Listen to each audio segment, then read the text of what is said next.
Am I using the podium mic or this one? Okay. All right. Good morning, everybody. Can you please take your seats?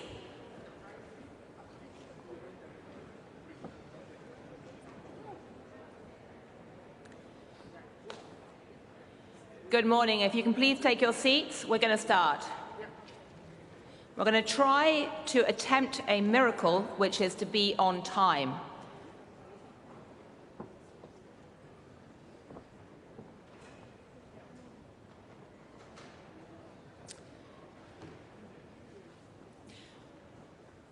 Fabulous. Okay, well, listen, good morning, everyone, and welcome to sunny Glasgow, which is not a phrase I ever quite expected to utter in November. But let's hope that the blue skies are going to be an omen for what lies ahead. Today is Finance Day, Finance and Business Day.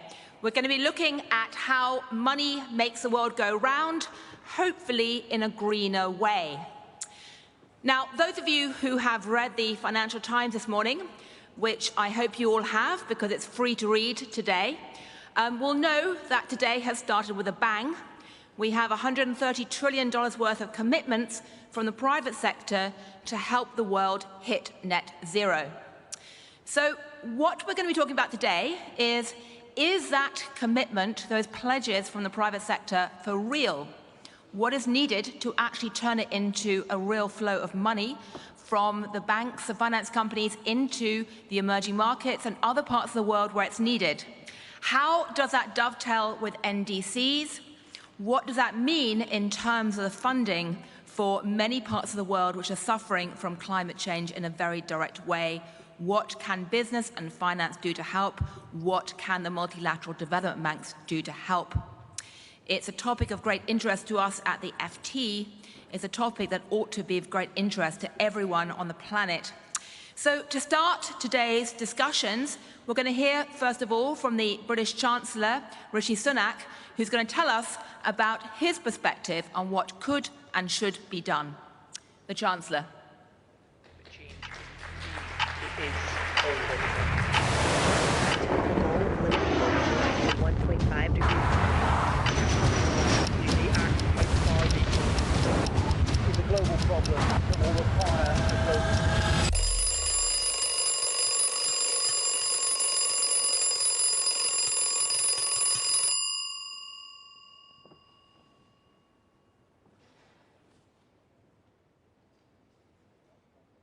Good morning and welcome to COP26 Finance Day.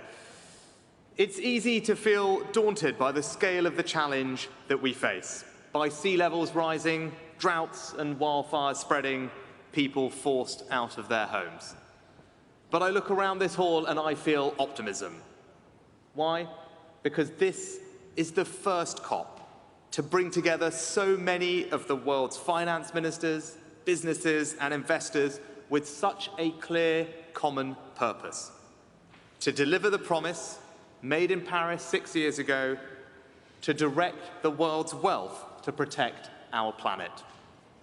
The good news is that the will is there. At least 80% of the global economy has committed to net zero or carbon neutrality targets. Our challenge now is to deploy the investment we need to deliver those targets around the world. To do so, we are accelerating 3 actions today. First, we need increased public investment. And I want to speak directly to the developing countries of the world. We know that you've been devastated by the double tragedies of coronavirus and climate change. That's why the G20 is stepping up to provide debt treatments more swiftly. It's why the IMF are providing a new $650 billion allocation of special drawing rights, and Kristalina will say more on this later. And it's why we're going to meet the target to provide $100 billion of climate finance to developing countries.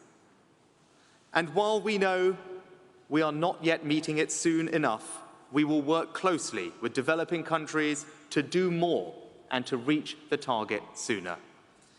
Over the next 5 years, we will deliver a total of $500 billion of investment to the countries that need it most.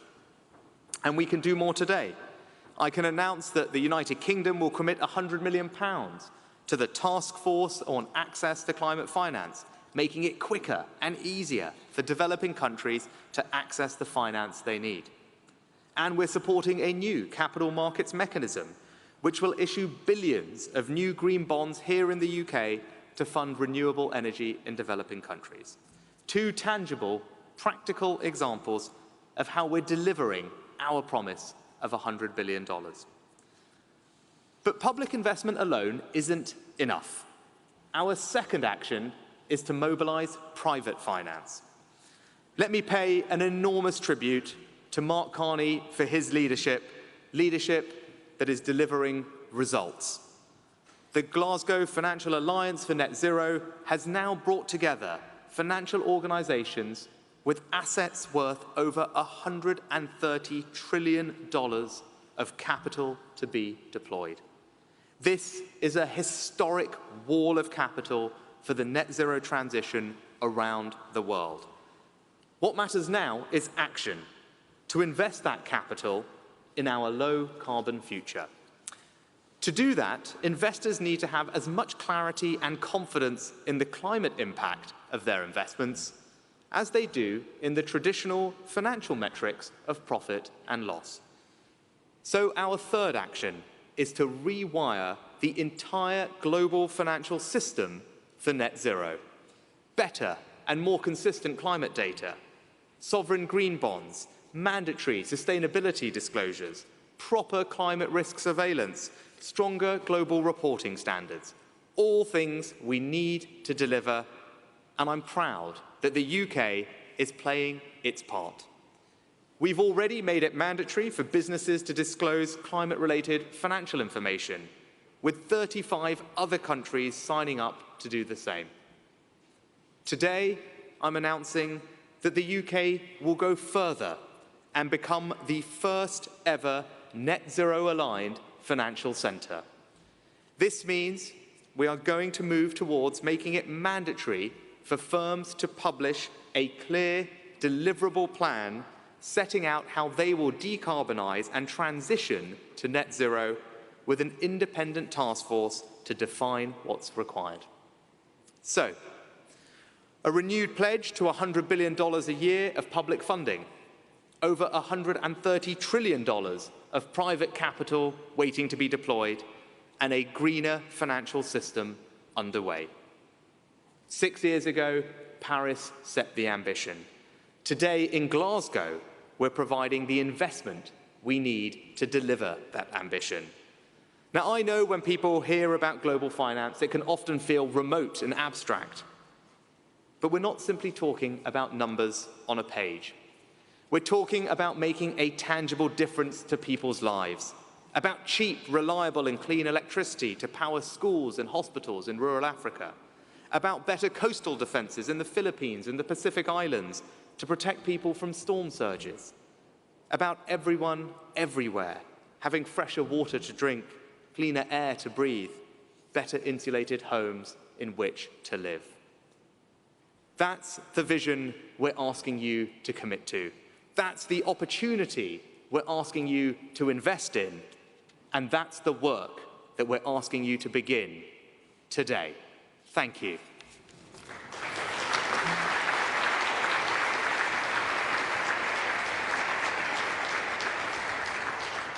Well, thank you very much indeed, Chancellor. I'd now like to call on the COP President to say a few words from his perspective.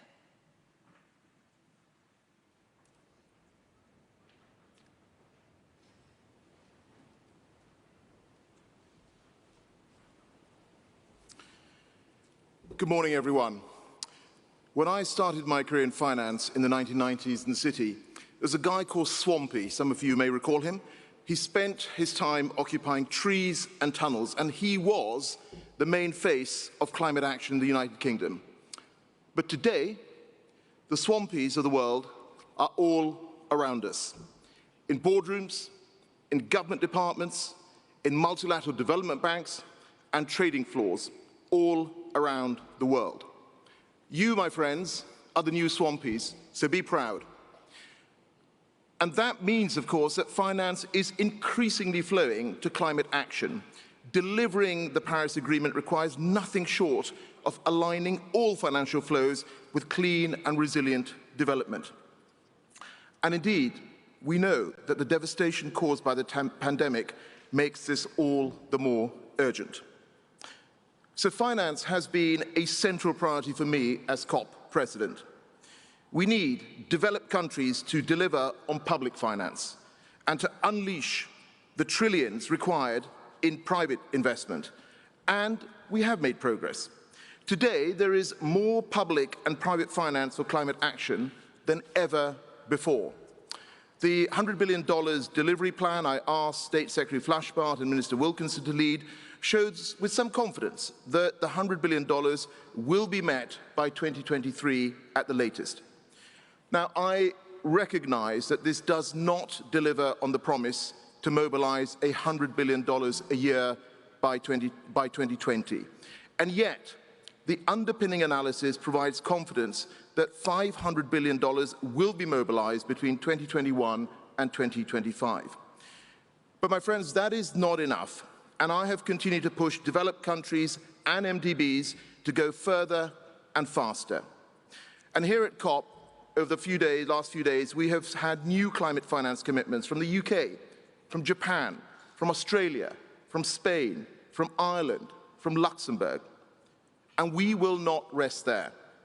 I believe we are on the cusp of a new era, where rich countries put more money on the table to support developing countries, where development banks and bilateral financiers go beyond building the new economy in parallel with the old and instead finance the displacement of coal. One where the private sector brings an entirely new sense of scale. I will continue to prioritize finance during this COP, including urging more finance for adaptation, more finance to be delivered via grants, and easier access to money. And ministers in climate vulnerable countries have told me that these are their priorities. Of course, I welcome the announcements on adaptation finance that we've heard at COP26, and I call on all countries to find new solutions to scale up adaptation finance. For example, the UK guarantee to the African Development Bank should unlock $2 billion of new financing with up to $1 billion for adaptation. And more can be done through the negotiations. I'm really proud, as the Chancellor, my friend, has just announced, the UK is providing £100 million to improve access to finance. And the UK has worked with Fiji and others to establish the task force on access to finance. On fiscal space, I'm pleased the G20 supports SDR channeling and the global ambition to provide $100 billion. And having worked closely with Kristalina at the IMF over the last year, I'm delighted that it is setting up a trust fund to channel reallocated SDRs to climate vulnerable countries. But we will not meet our climate ambitions without unleashing private finance at an unprecedented scale. So it's really good news that finance providers are developing new mobilization initiatives. And that, as the Chancellor has said, financial institutions representing over $100 trillion in assets have committed to net zero through the GLASGOW Financial Alliance for Net Zero. And I'm really pleased that our friend Mark Carney is with us as he has been leading on this. Now, I urge GFANZ members to set short-term targets, and I'm delighted that today they are committing to help close the investment gap faced by developing countries. And this is just one of the announcements making real progress here at COP26. Others include the $8.5 billion South Africa Just Energy Transition Partnership, which I was very pleased to work on, and the UK's £3 billion package of support for clean, green infrastructure. And of course, yesterday we had the announcement of a $10 billion clean energy fund from a consortium led by Rockefeller, which aims to scale up to $100 billion by 2030. This fund, of course, is going to work in partnership with the COP26 Energy Transition Council. But my friends, this is just the start. I'm calling on investors, governments and MDBs to go further to finance the green recovery from COVID-19 and fuel the opportunities of green growth. We talk in billions and trillions, but we must always remember that this is about transforming individual lives and livelihoods, like that of Neville, who I met in Kenya a couple of years ago, and thanks to financing for an off-grid solar power solution, providing light in the evenings, he has been able to study for his degree. Together, we can deliver the clean, resilient world that is indeed within our grasp. Thank you.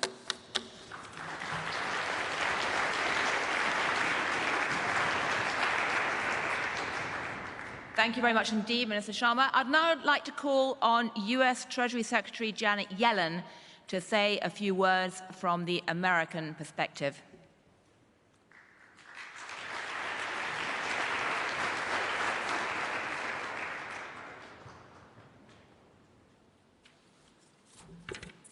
Thank you, Gillian.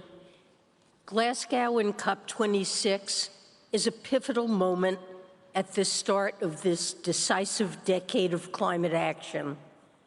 The climate crisis is already here. This is not a challenge for future generations, but one we must confront today. Rising to this challenge will require the wholesale transformation of our carbon-intensive economies. It's a global transition for which we have an estimated price tag. Some have put the global figure between $100 and $150 trillion over the next 3 decades. At the same time, addressing climate change is the greatest economic opportunity of our time. Many of the conversations here in Glasgow will rightfully focus on the way we use our public resources to fund climate mitigation and adaptation activities domestically, and for those in a position to do so, to assist other countries in responding to climate change. I agree we must all do more, and the United States is stepping up. President Biden has already announced that we're quadrupling our international climate finance for developing countries by 2024 to more than $11 billion. This morning, as part of our continued efforts, I'm pleased to join the UK in announcing that the United States also intends to fully support the Climate Investment Fund's capital markets mechanism. Through an innovative leveraging structure, this initiative will help attract significant new private climate finance and provide $500 million per year for the Clean Technology Fund's programming that includes the new Accelerating Coal Transition Investment Program. Partner countries should begin to quickly see the results of this support. Just yesterday, President Biden announced an important partnership that the United States, UK, German, French, and EU partners have developed with our South African counterparts to help South Africa design an expedited, just transition to a clean and low-carbon future that supports affected communities. And later this afternoon, I'll be speaking specifically on what we're doing to mobilize climate finance to emerging and developing economies, including our engagement with the multilateral development banks and institutions, and I hope you'll join me to hear more. These programs are exciting, but as big as the public sector effort is across all our countries, the $100 trillion plus price tag to address climate change globally is far bigger. The gap between what governments have and what the world needs is large, and the private sector needs to play a bigger role. The old notions of why the private sector should decarbonize, because planet must be put before profit, are no longer universally true. Many renewables are now cheaper than carbon-based fuel alternatives and have lower long-term operating costs. Other green technologies have cost curves that continue to plunge. In many cases, it is simply cost-effective to go green. The private sector is ready to supply the financing to set us on a course to avoid the worst effects of climate change. CEOs representing trillions in assets are here to show their commitment. Financial institutions with collective assets under management of nearly $100 trillion have come together under the GLASGOW Financial Alliance for Net Zero, or GFANZ. If these ambitions are realized, those portfolios will be carbon neutral by 2050 and significantly reduce emissions by 2030. Questions remain, however. Will enough investment opportunities materialize to absorb all this capital? How quickly can this reorientation occur? And how can institutions transparently report on their commitments so we can hold each other to account on transition plans?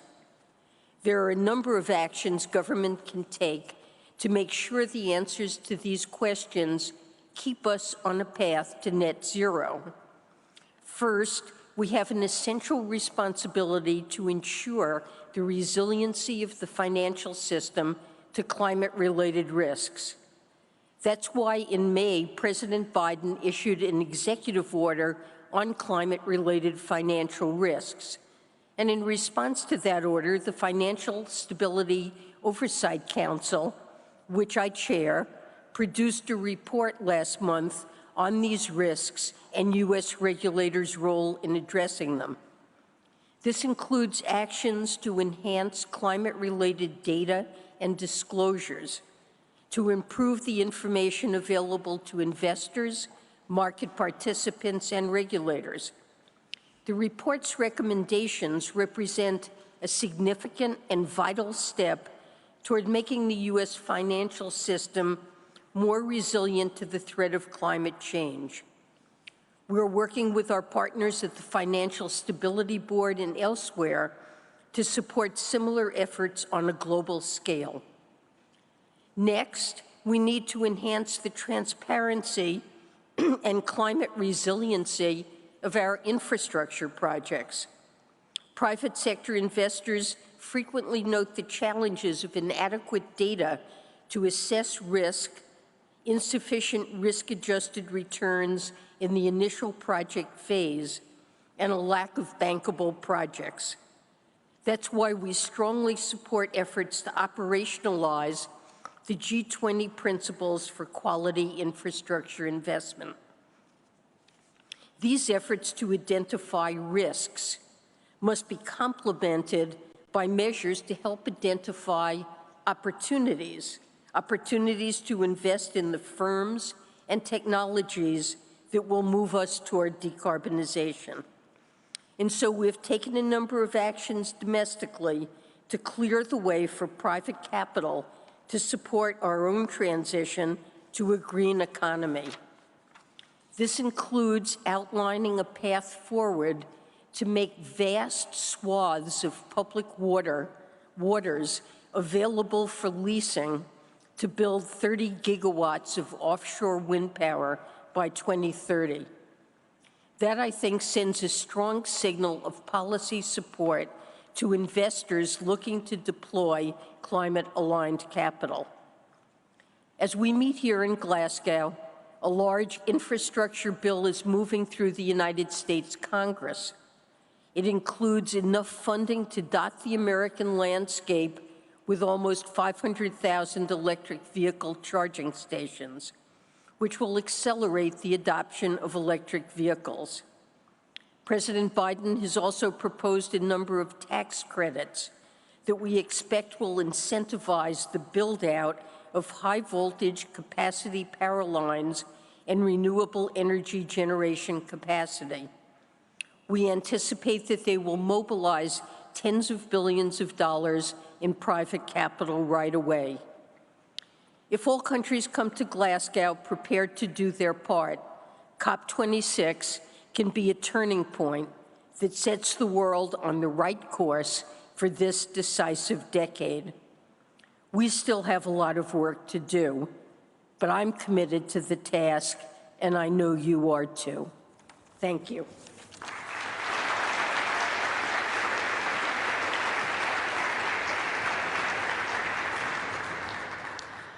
Well, thank you very much indeed, Secretary Yellen. I should say that speaking as a financial journalist and having heard the last three speeches, this meeting of COP26 is indeed quite striking. In the past, these events were dominated by heads of state and environmental ministers, and a paper like the FT tended to get its science team or environmental team to cover it.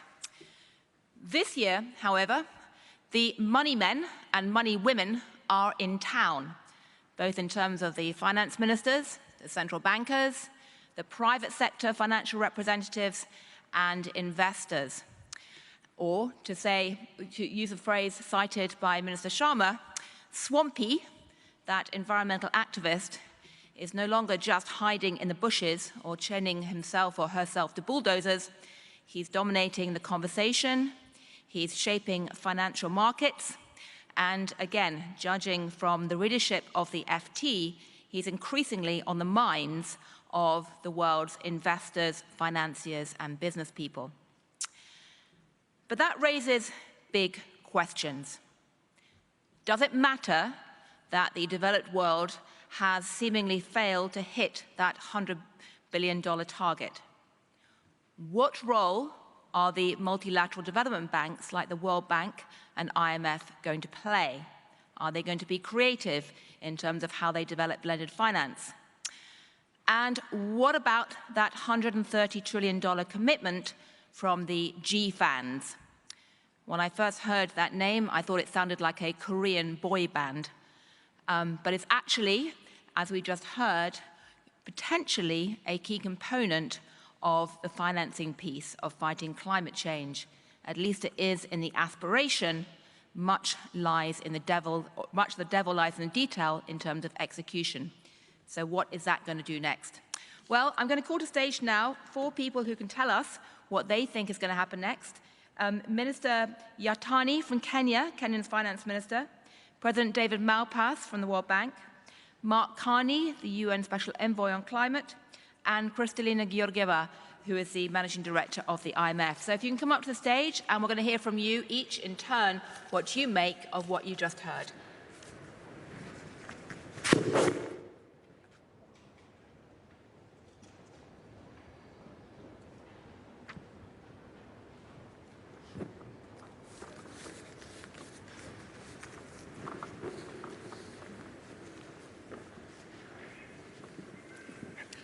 Hi. Well, thank you all very much indeed. And I'd like to start with you, Minister Yatani, because you represent a continent which has produced almost no carbon emissions compared to the world economy, and yet is at the forefront of climate change. How, on behalf of the developing world, do you see what has been announced already? Are you disappointed by the $100 billion pledge not having been met? And what are your thoughts about where the discussion goes next? Yeah, let me foremost thank you very much for this opportunity. I want to let you know that Kenya, as a country, is heavily dependent on natural resources, with about 40% of GDP and over 70% of overall employment being derived from natural resources related sector, such as agriculture, mining, forestry, among others. As a country, we are very much aware that changing climate, environmental degradation, and loss of biodiversity means, as a way of sustainably development goals, including economic growth and poverty eradication, means so much to our country. Kenya, over 80% of the country is arid and semi-arid. And we face on a daily basis, year after year, we feel the brunt of the challenge as there is occasion by devastating impact on our economy and livelihood. The fact that over two-thirds population of Kenya is rural-based complicates this scenario. It becomes more difficult, less empowered, and therefore, year after year, the impact of drought and attendant challenges becomes worse. It's only recently that in the month of September, our President Uhuru Kenyatta, declared the ongoing severe drought as a national disaster with a view of mobilizing resources to manage the food deficiency in the country. We are aware that we consider climate or green finance as a critical pillar to countries' full realization of the development goals and obligations, because we believe that mobilizing this innovative mechanism of mobilizing capital, especially from the private sources, with a view of developing new and improved infrastructure as a way of securing alternative sources of food and water, and also at the same time cushioning the country against natural disaster, remains key in as far as trying to manage these. Green bonds, whose proceeds are environmentally used for environmentally friendly projects, offers an asset that's quite attractive in terms of finance mechanism for a number of institutions. The government of Kenya is really has initiated Green Bond Agenda 2014. We are aware that besides this achievement, we have developed a eligible green project screening template that objectively and thoroughly evaluates projects to ensure that they align with the sovereign bond green framework. We also put on hold a green register of assets as a way of providing bond issuance in Kenya to manage our medium-term debt management strategy. We have put a number of things in place by making sure that, that we are fully aligned in terms of our finances, by putting our banks. The central bank as a regulator has also made it mandatory that projects and finances are fully aligned to climate resilient initiative. The Capital Market Authority has also developed appropriate code for corporate governance to provide voluntary environmental, social, and governance reporting by firms. So far, our blue chip companies from Safaricom, Kenya Commercial Bank are already providing such reports, and we are making this reporting as mandatory in the course of time.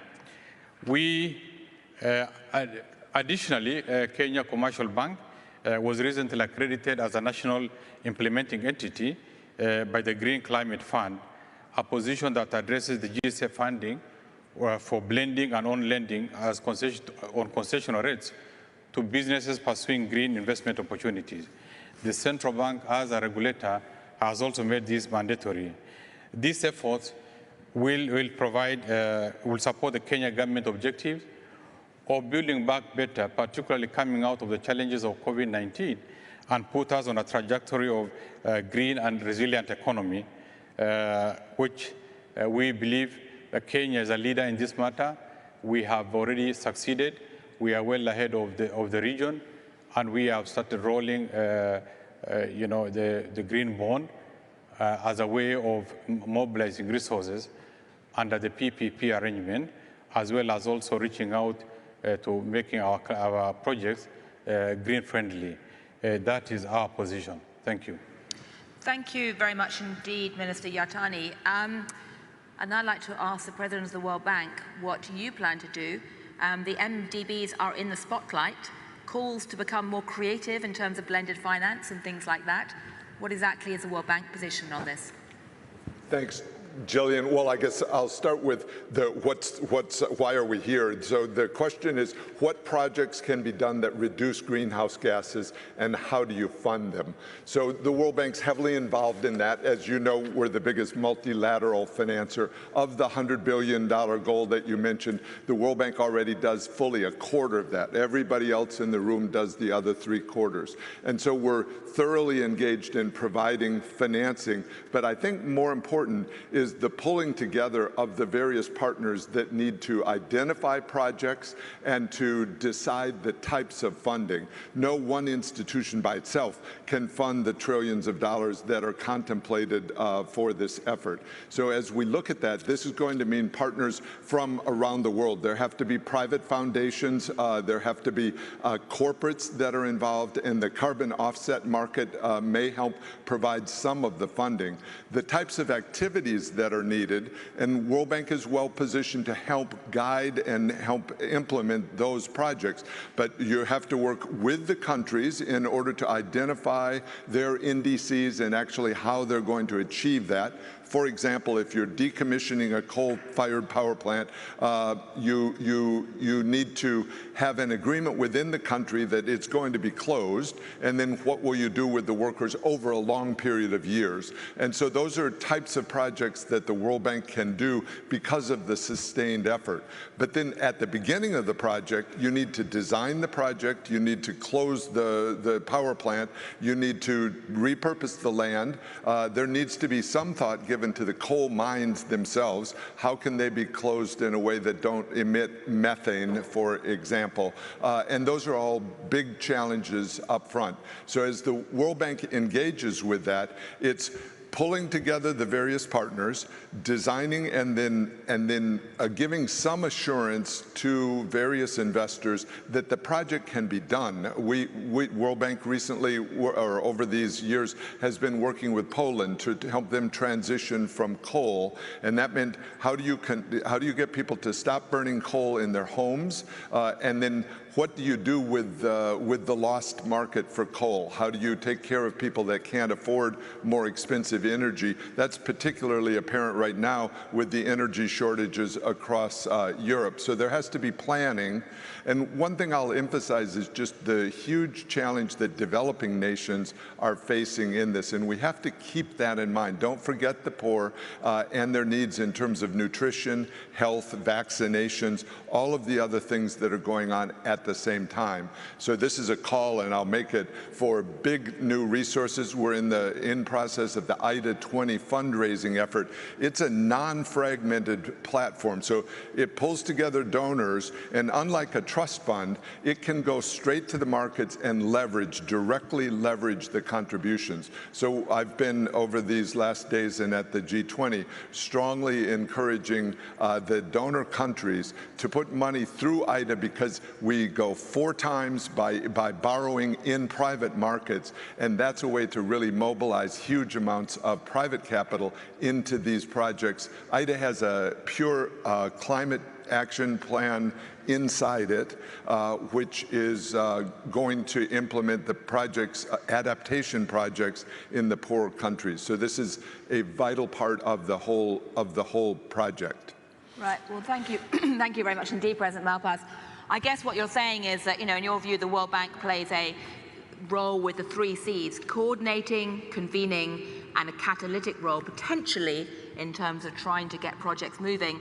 But that catalytic role will only work if we actually have the money to tap into, or float, sorry. And as I say, the World Bank is already by far the biggest financer. More than half of the international financial institution financing is already coming from the World Bank. So we're scaling up from there, but I was more making the point that it's going to take many times that amount of money from the private sector in order to get this task done. Right. Well, that is a great way to segue to Mark Carney and the G-Fans. Not the Korean boy band name, which is what I think it sounds like, but in practical terms, the $130 trillion pot, which you appear to have essentially collected from the world's financial institutions, and which is hopefully going to be committed to achieving net zero. What does that mean in practice? Can you work with groups like the World Bank to actually have that catalytic effect? Yes, I mean, the short answer is yes, and we have to, but let me just say a couple words of context, and I'll get into quick detail, which is that, a number of us were at Paris, historic agreement, 2 degrees, stretched to 1.5 degrees.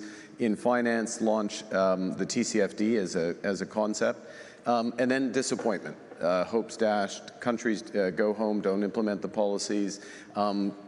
Net zero plans of companies were absolutely by exception, and in finance, candidly, these issues were viewed as issues of CSR, not a strategic imperative. And I was in the room 2 years ago in the General Assembly. I think you were there as well. Presidents, prime ministers, dignitaries, business leaders, and Greta Thunberg rightly blasted everyone. Words to the effect of, "You've stolen my dreams and my childhood." And right here, right now, is where we draw the line. Right here, right now is where finance draws the line, private finance draws the line. The 130 trillion the Chancellor announced is more than's needed for the net zero transition globally. And more explicitly, and we'll hear more detail from Shamara and her colleagues later in the day, a pool of that capital is being carved out for the transition in emerging and developing economies, and not at some distant point in the future, but for this decade.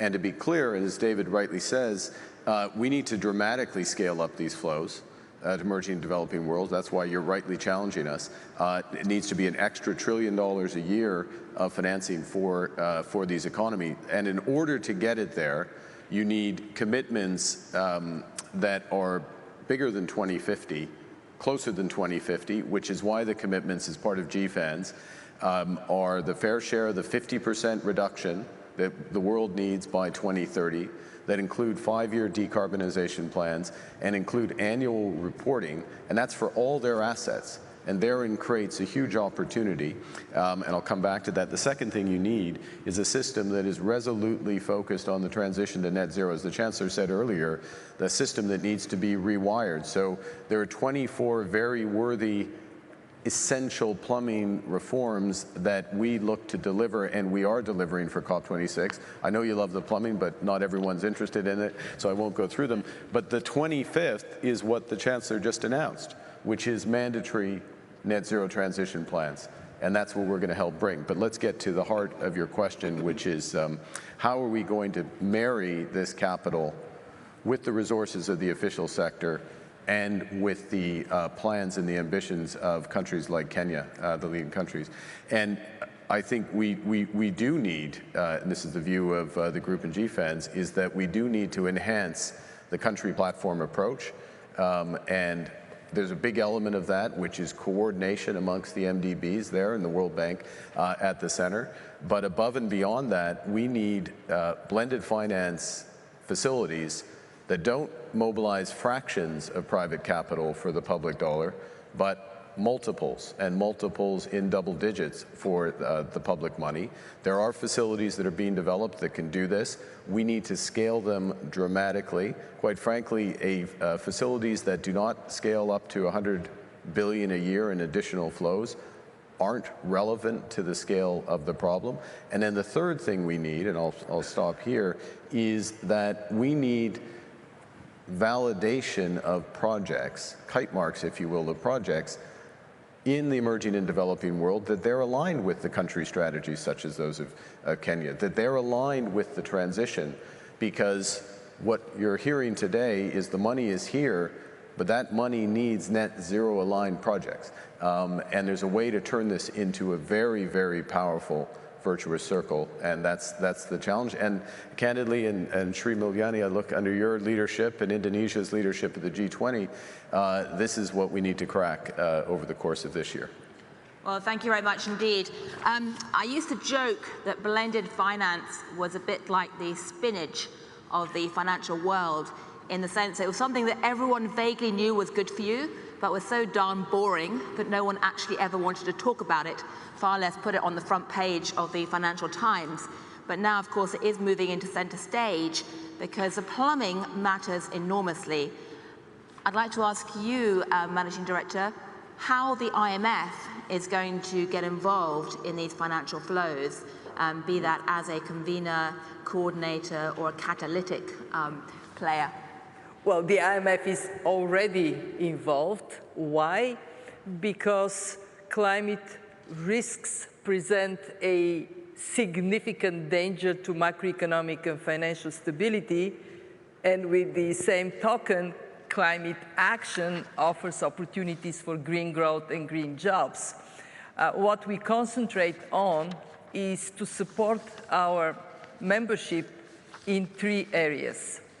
The first one is to have comprehensive mitigation and adaptation strategies that are integrated in their economic plans.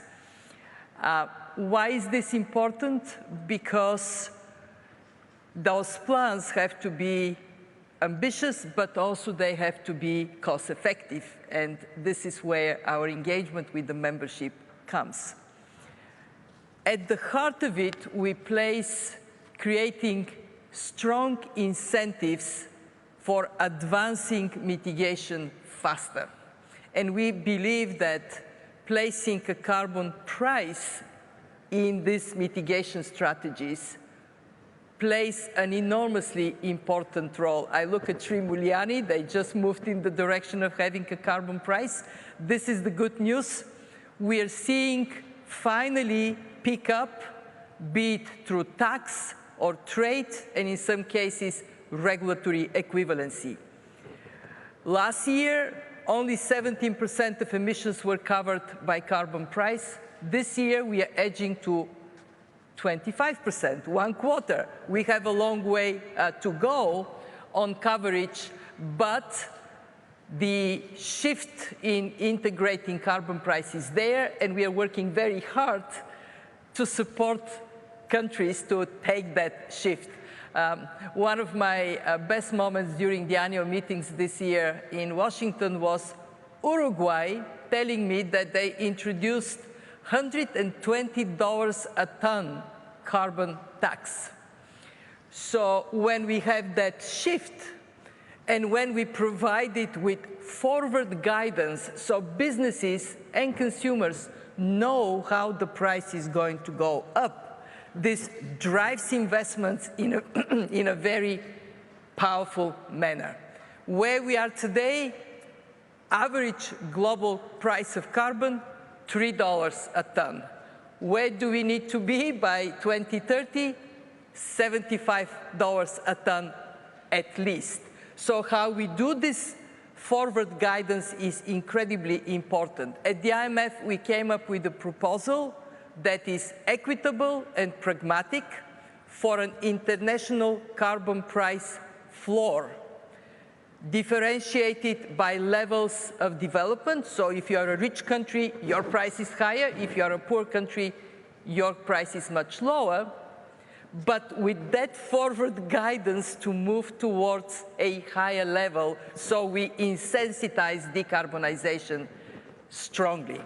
Secondly, we work with our members on their public spending plans. And we do the research that shows that what many have said today is true. Green investments generate jobs, they generate revenues. We did a calculation. If we have a big green investment, public investment push, 2% GDP higher, 30 million jobs more.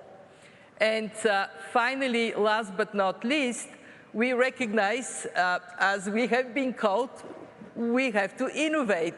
Our membership is fantastic. They supported us to issue $650 billion special drawing rights. This is for all countries, boosting reserves, more capacity to deal with the pandemic and take the green transition. But they did something more, very creative. They said, okay, some of us don't need these reserves because we have strong positions. Why not pass it to the members that need them? So we have an ambition to move 100 billion from those who have them, don't need them, to those who really need them. And we are creating, for the first time in the history of the IMF, we call it Resilience and Sustainability Trust. Longer-term financing, longer grace period to support the structural adjustment needed to get to the new climate economy faster. And of course, we partner with other organizations. So that is additional instrument in the hands of policymakers to go faster where we all need to go. Well, thank you very much indeed. There's a lot I'd like to ask you, but we are running over time. I'll simply say that what's become clear from this conversation is that there are two P's that matter right now. The pot, how much money is actually available, both in the public sector and the private sector, to fund this. And secondly, as Mark said, the plumbing. How do we actually move this money into the right places? Because in theory, there is more than enough money in the world to fund the transition. In practice, it just is not going to the right places on the right scale right now. I'm going to amend that. Up until today, there was not enough money in the world to fund the transition, and this is a watershed. Okay, and so now it's plugging it in.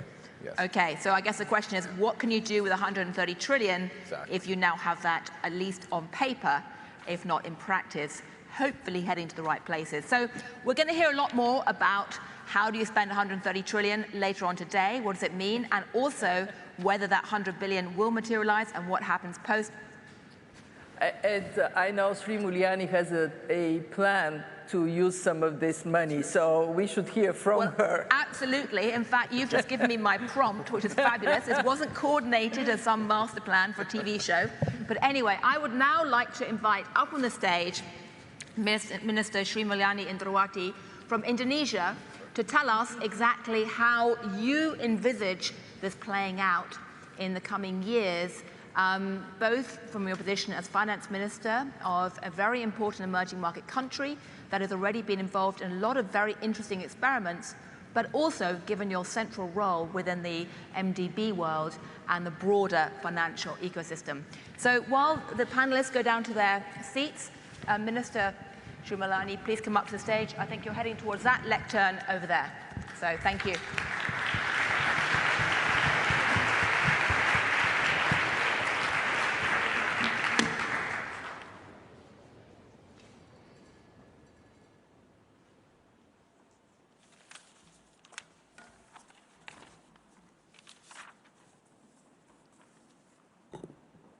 Thank you for the invitation, especially for Minister Rishi Sunak and our colleague here.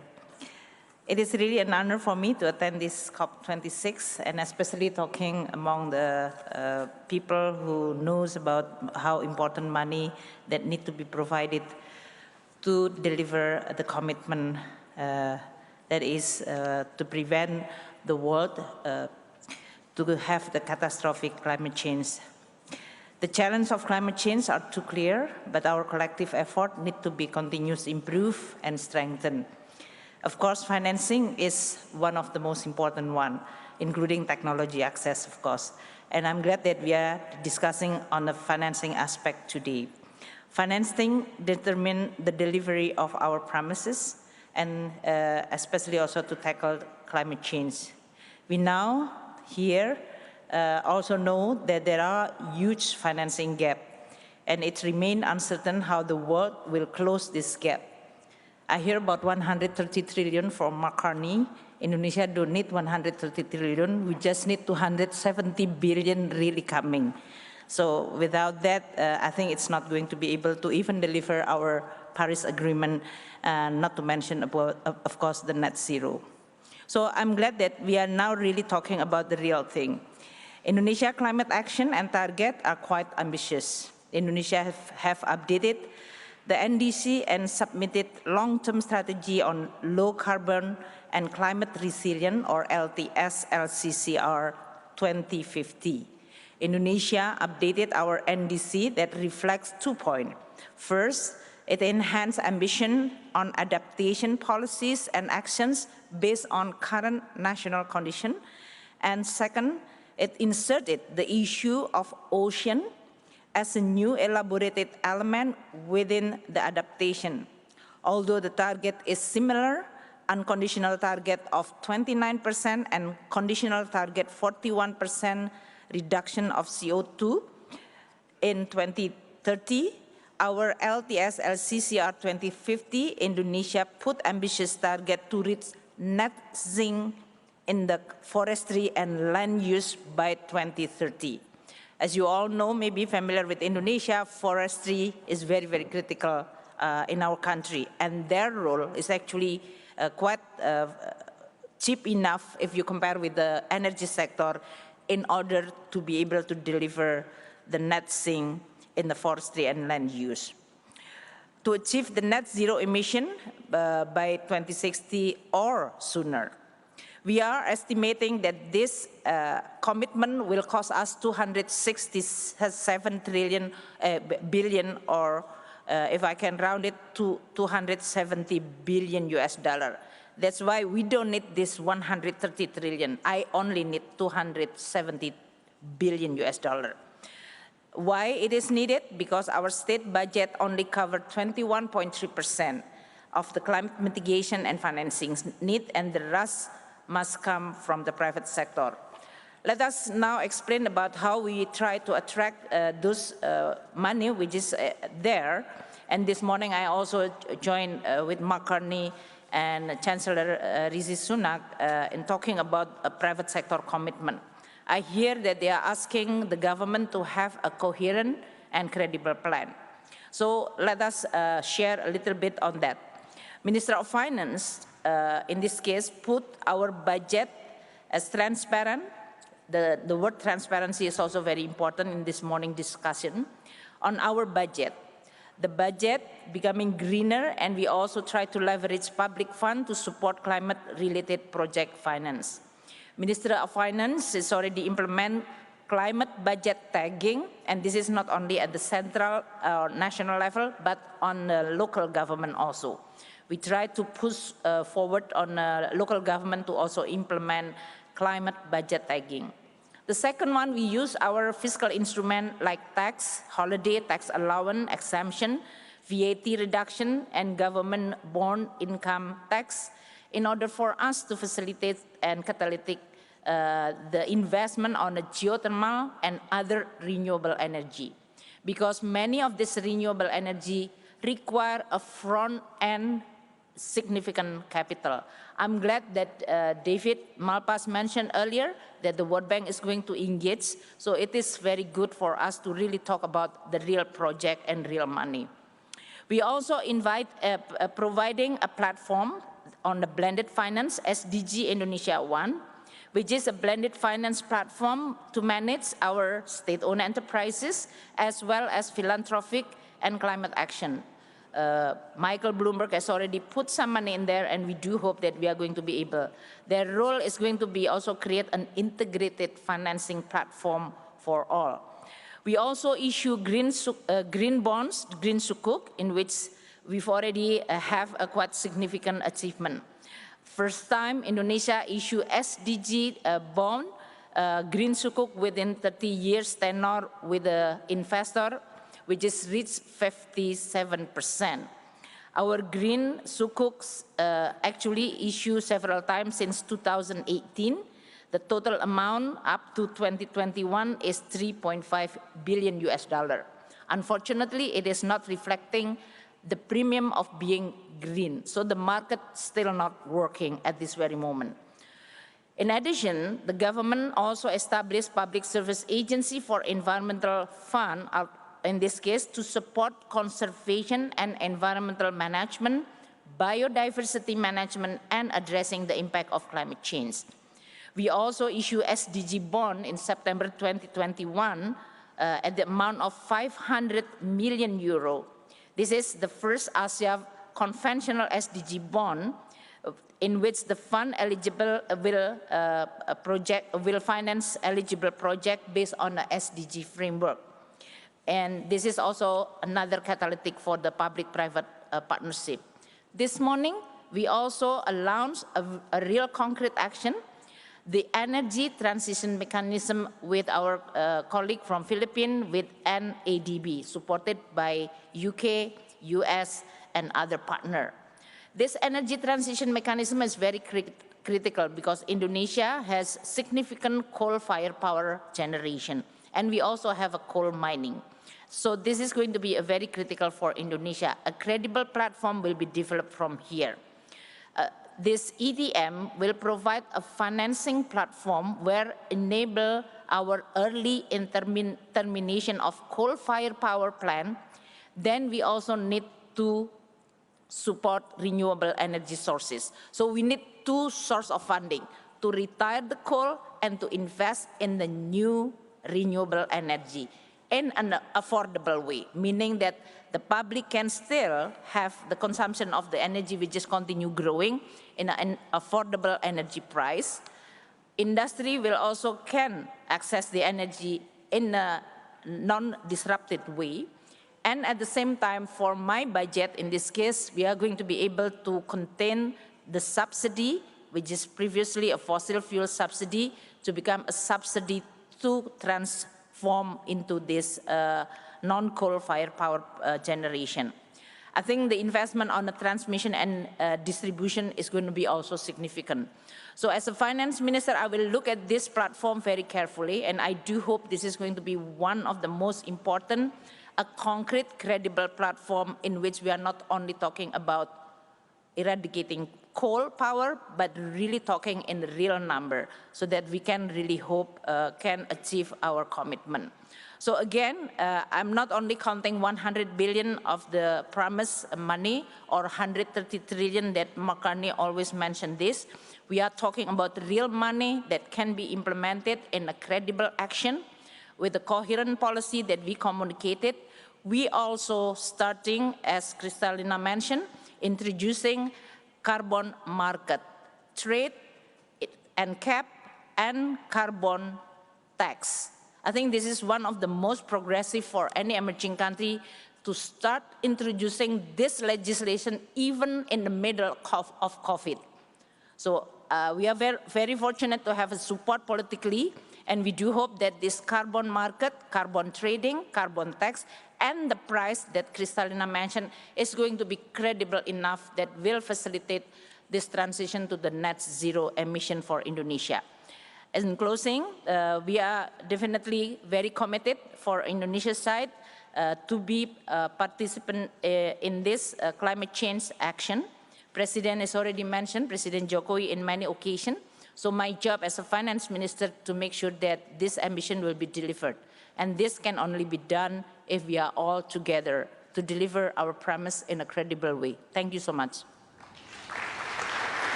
Well, thank you very much indeed, Minister. And as you've just heard, Indonesia right now is indeed a fascinating pioneer and petri dish for many of the experiments and ideas that have been discussed this morning.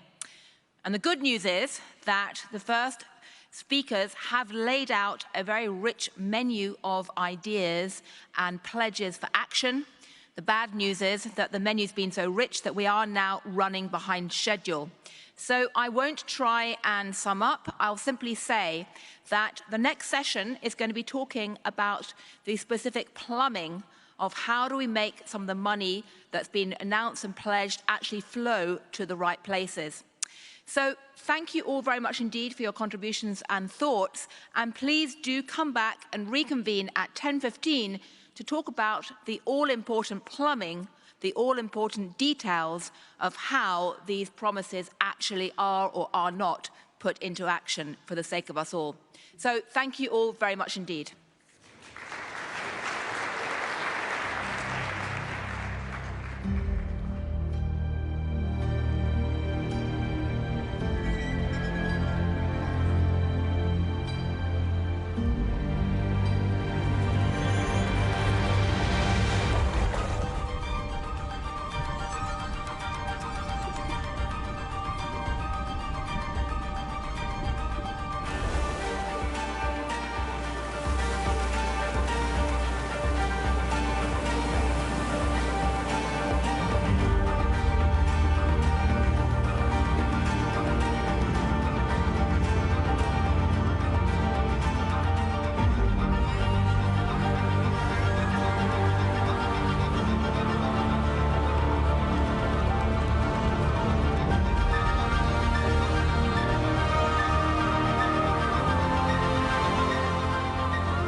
Well, hello everyone, and can I please urge you to take your seats for the second session? Thank you. Well, in the first session, we heard a lot about the pots of money that are potentially available to fund the battle against climate change. In this session, we're going to turn to the question of the plumbing. There's a lot to talk about, so much so that I sometimes joke that the pink Financial Times, which I represent, should actually be called the green Financial Times at the moment, because there are so many meaty issues that investors, government ministers, and others are looking at right now to make sure the plumbing works. But to start us off, we're going to hear from Mark Carney, the UN Special Envoy on Climate, about his vision of what is going to happen next. Over to you, Mark. Thank you very much, Gillian. Thank you all for being here. There is a tremendous amount of substance in this room, so I'm going to lay out vision quickly, and then we'll move to the core of the plumbing. But I want to start just recognize a few years ago, basically the financial system held a mirror to the climate crisis. As I mentioned a moment ago, despite the breakthroughs in Paris, few countries had net zero commitments. Very few had adequate policies for their commitments. Business investment in decarbonization was limited. Business net zero plans were by exception. And most in the financial sector considered climate change a CSR issue, not a strategic imperative. In essence, too many thought that this was someone else's problem.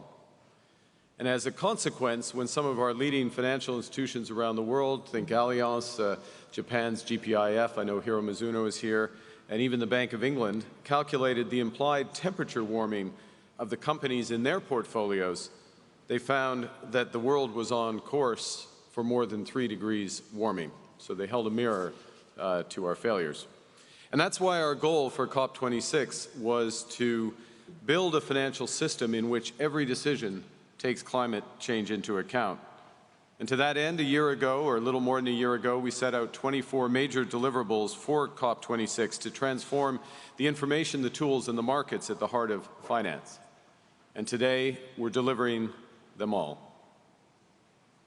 This means mandatory climate disclosure based on the TCFD so that financial institutions have the climate information they need to manage risks and to seize opportunities. It means widespread climate stress testing that brings the future to the present, revealing catastrophic physical risks if we remain on our current path, as well as the scale of transition risks and stranded assets if the world succeeds in its mission. It means defining best practice science-based transition plans for companies and for the financial institutions themselves. It means robust assessments of the alignment with net zero of those financial portfolios, and it means developing frameworks to wind down those stranded assets transparently and responsibly.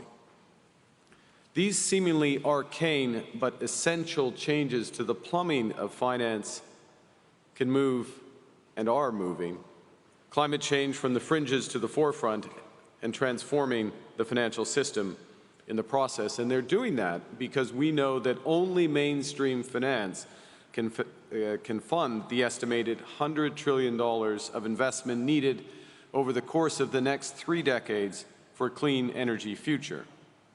Now, sometimes these numbers are so big it's hard to keep perspective, but that's 2 additional percentage points of global GDP every year, year in, year out, for 3 decades in every corner of the world. So when the UK assumed the COP presidency in partnership with Italy 2 years ago, that time there was about $5 trillion of private financial assets committed to being managed to net zero. And as you've heard today, as part of GFANZ, over 450 major financial institutions from 45 countries are committing to manage their balance sheets that total over $130 trillion in line with net zero. So make no mistake, the money is here if the world wants to use it. GFANZ covers the entire waterfront of finance, banks, insurers, pension funds, asset managers, export credit agencies, as of today, stock exchanges, credit rating agencies, index providers, auditors. These are the best in finance that are committed to making the transition to net zero a reality. And GFANZ is the gold standard for net zero. All members have followed rigorous internal governance processes to make their commitments that will reshape their business models to fund the sustainable transformations of our economies. And GFANZ members haven't just committed to net zero financed emissions by 2050 at the latest, although they have. They also target their fair share of the 50% greenhouse gas emission reductions by 2030 that are needed to keep the world on track for 1.5 degrees. And they're using the most stringent and rigorous science-based scenarios to set out detailed 5-year emissions reduction plans, and every member will report their progress annually. GFANZ is underpinned by the UNFCCC's Race to Zero.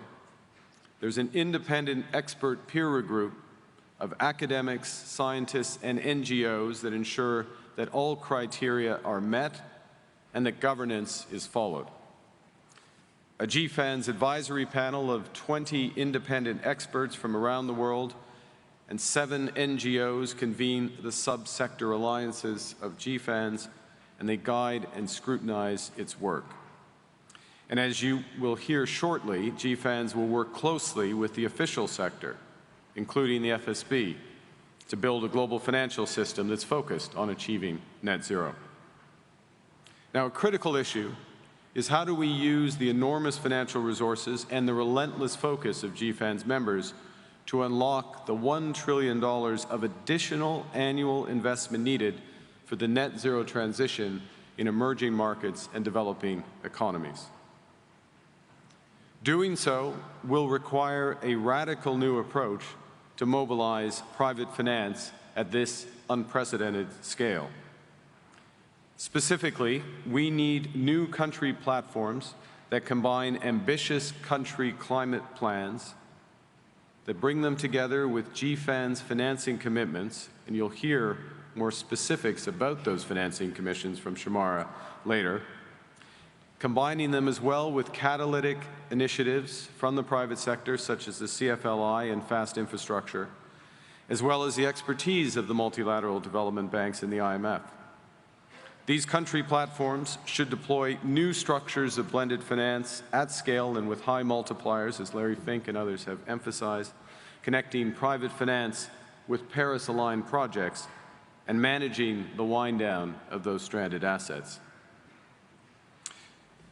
So to conclude, finance is no longer a mirror that reflects a world that's not doing enough. It's becoming a window through which ambitious climate action can deliver the sustainable future that people all over the world are demanding. It will help end the tragedy of the horizon.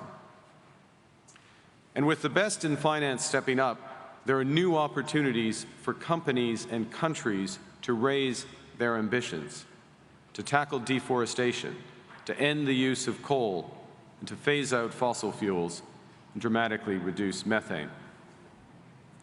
There's fuel for finance, or there's finance to fuel the Race to Zero's breakthrough ambitions, from affordable green power to zero-emission steel and low-carbon hydrogen.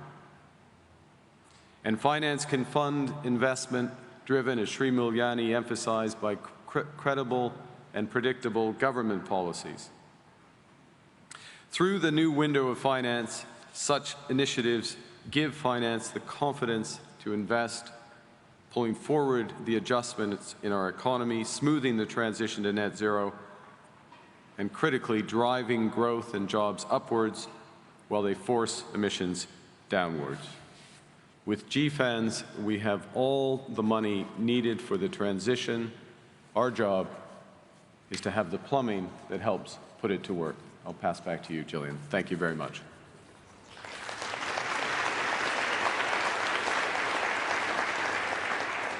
Well, thank you very much indeed. And as Mark just said, the plumbing is really in focus right now. So I'd like to now call Liikanen Erkki up to stage to tell us about how the reporting infrastructure is going to be changing. He has been heading the IFRS Foundation, but is now in charge of the new group called the ISB. There's so much alphabet soup, it's easy to get confused. Tell us what the ISSB is and why it matters. Thank you very much, Gillian. To play their role effectively in this transition, financial markets need good quality, comparable information about the effects of sustainability-related risks and opportunities for making investment decisions. In financial reporting, this problem with data quality is largely solved. 20 years ago, IOSCO strongly supported the creation of the IFRS Foundation and the International Accounting Standards Board, IASB. Now more than 140 countries require companies to report using IFRS accounting standards. Investors get high quality, assured and globally comparable financial information on which to make investment and capital allocation decisions. Companies have to standardize their reporting to the markets. 2 years before, the Kyoto Protocol was signed in 1999. Back then, financial reporting and climate and sustainability disclosure did not meet. Today, they are two sides of the same coin. Capital markets have an essential role to play in reaching net zero, but that can only happen when sustainability information is produced with the same rigor, assurance of quality, and the global comparability as financial information. In response to strong demand for global sustainability standards, we are able to make 3 announcements today. First, we are announcing the formation of the International Sustainability Standards Board, or ISSB. Its purpose is to develop, in the public interest, a comprehensive global baseline of sustainability disclosures for the financial markets, IFRS Sustainability Disclosure Standards.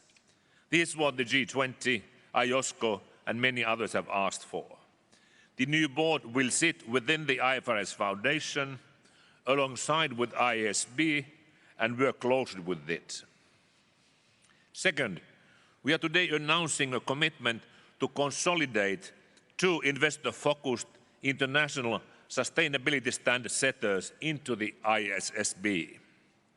The Value Reporting Foundation, which is home to SASP standards and integrated reporting, and the Climate Disclosure Standards Board, CDSB, will become part of the IFRS family. And third, we are publishing 2 prototypes of the climate disclosure and general sustainability disclosure requirements. This is the outcome of the work by the Task Force for Climate-Related Disclosures, the VRF, the CDSP, the World Economic Forum, and ISB, supported by IOSCO. The aim is to consolidate key aspects of this content into an enhanced, unified set of recommendations for considerations for the by the new board. Of course, the new board will be independent to take its decision. All these actions together create the necessary institutional arrangements for a global sustainability disclosure standard setter for the financial markets. The ISSB will focus on meeting the sustainability information needs of investors for assessing enterprise value and making investment decisions. Its standards will help investors understand how companies are responding to ESG issues like climate to inform capital allocation decisions. The standards will form a comprehensive global baseline of sustainability disclosures. They can be used on a standalone basis or integrated into jurisdictional requirements to serve broader stakeholder or other public policy needs.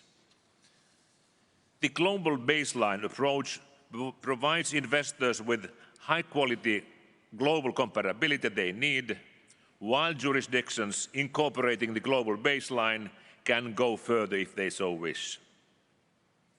The Issb will have a global footprint and presence through offices in the Americas, Asia and EMEA region.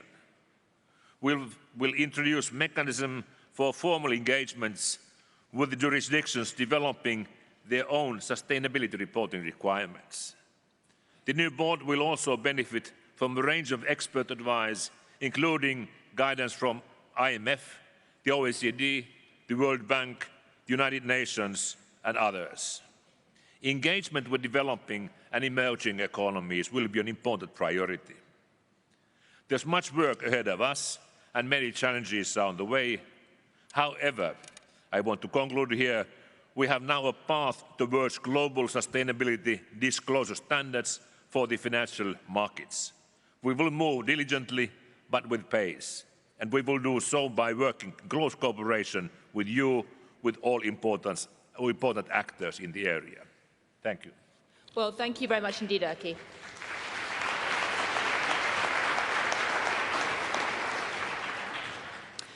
Well, I'd now like to call up to the platform Ashley Alder, Marie Pangestu, Klaas Knott, Fernanda Guardado and Kristina Georgieva, and take your seats on the platform wherever you would like. And as you come up, I should say that this session is billed as a financial system for net zero. I think it could also be subtitled, Why It's Good to Be a Geek, or rather, why the geeks are potentially going to save the planet, because the plumbing questions matter enormously.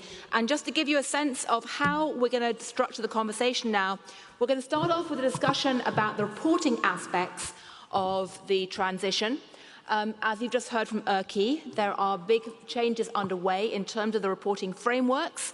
The alphabet soup is confusing, but it matters enormously. We're then going to talk about the risk management issues from the perspective of central banks and financial stability. And then I'm going to call up to the platform private sector participants to talk about what it means on the ground. But let's start with the question of reporting. And I'd like to start with Ashley Alder from the IOSCO to talk about how IOSCO is working with the IFRS, with the new ISSB, to actually create a framework which can actually work on the ground. Thank you. Well, IOSCO has been involved in the ISSB project from the outset. And that's because regulators have been extremely concerned that the flood of funding into sustainable investments rests on a corporate disclosure landscape that is mainly voluntary and is far, far too inconsistent. Now, ultimately, that undermines trust in the whole sustainable finance effort, leading to accusations of greenwashing and worries that the vast amount of private finance needed, as Mark has explained, to realize the transition to net zero just won't do the job. Now, the IFRS proposals mean that real economy companies can report on climate issues affecting them under a single global standard issued by a body that will include the leading international standard-setting organizations. And IOSCO is convinced that this convergence of standards and standard setters is absolutely crucial to enable markets to price climate risk accurately. And that in turn supports everything from carbon pricing to transition pathways. Now, your entirely fair question is how IOSCO can accelerate the actual adoption of the new standard. And of course, it's for each country to decide how to use the standard under its own legal framework. Global standards don't have automatic effect in domestic law and regulation, but IOSCO can act as a vital bridge between the IFRS Foundation, which is essentially a private sector organization, and its member authorities who regulate corporate disclosure in their home jurisdictions. And that bridge rests on two main pillars. The first, independent oversight of the standard setting process by a public sector monitoring board chaired by IOSCO. And secondly, and very importantly, an in-depth technical assessment of the new standard by an IOSCO expert group. If the results of oversight and assessment are positive, then our board will endorse the standard, and that would be a strong signal to over 130 domestic regulators to build from the global baseline when setting their own climate and sustainability reporting frameworks. So I see IOSCO's endorsement as the catalyst for getting these standards implemented and integrated across capital markets and getting it done quickly. And as Erkki mentioned, we're not reinventing the wheel here. This is similar to the partnership between the IFRS Foundation and IOSCO 20 years ago, which led to IFRS becoming the core accounting standards for 140 jurisdictions. And I'm confident that we're going to get the job done again this time around through the collective efforts of the IFRS Foundation, IOSCO, and of great importance, the independent standard setters who are merging with the new board. And just to complete the picture, jurisdictions will need climate disclosures that can be independently audited in a similar way to financial statements. So we're also moving forward to help strengthen the assurance framework. And finally, ultimately, this is a pathway, it's a pathway to mandatory reporting of climate risks and opportunities impacting corporate value wherever in the world a business operates. And that's absolutely critical because the whole sustainable finance edifice is built on its ability to access and interpret global real economy data on a reliable and consistent basis. And that's why IOSCO is so focused on realizing the IFRS project as a first priority. Thank you. Well, thank you very much indeed. I'd now like to turn to Mary to give us a perspective from the World Bank. And this is actually very important that you're part of this conversation because in the past, accounting standards have typically been drawn up in the developed world and then passed down.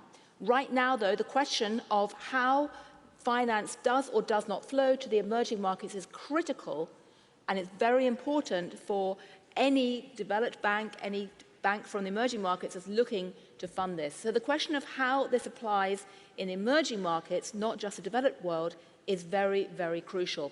So, Mary, tell us your perspective from the World Bank and the degree to which you can or cannot embed these new frameworks in what the World Bank is doing. Thank you very much, Gillian. Before I answer your question, just a little bit of adding to the context that was already excellently put forth in the first session today, that 2/3 of the greenhouse gas emissions do come from developing economies. And that is why, as President Malpass mentioned earlier, in our new climate change action plan, we are ramping up our climate finance and action to integrate climate with development. And to achieve that, we will need at urgency and scale transformative investment in the order of, it could be 1 trillion or more per annum, which will need large-scale mobilization of private capital. I think we all heard that it can't just come from public funding. And therefore, international sustainable reporting standards is one of the key plumbing, as we are saying, for attracting capital for sustainable investment in emerging markets. So we really welcome this initiative of the creation of the Issb. And if we get it right, I suppose we will unlock these pots of money, the 130 trillion to the low-carbon sustainable economies in the developing world. So let me now answer your questions with 3 points, so that if you really want the large portion of the 130 trillion to go to developing markets, you heard Sri Mulyani, she said, I just need 270 billion. But in totality, there will be many more requests like that.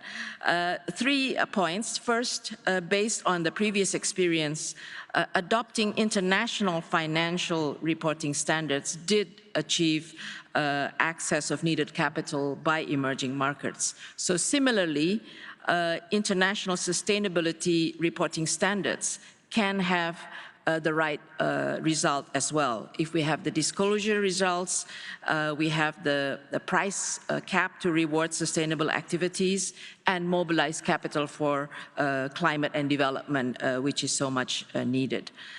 Second, in our climate change action plan, we also recognize the criticality of global sustainable disclosure standards to mobilize private capital. But we also emphasize that these standards need to be proportionate and appropriate for developing countries. Otherwise, the developing countries will not be getting any part of that, and Sri Mulyani will not get her 270 billion. So it's not just, and it's not just in reporting standards, but taxonomy, credit ratings, and ESG methodologies.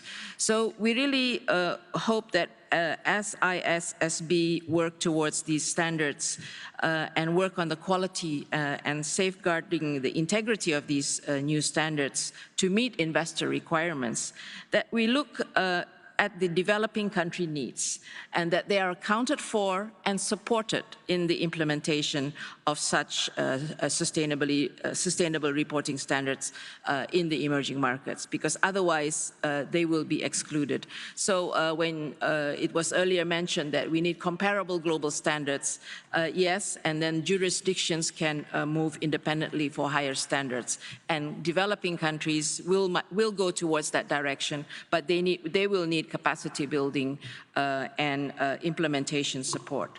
Third, we also believe it is important that similar principles and standards are developed for governments and public finance.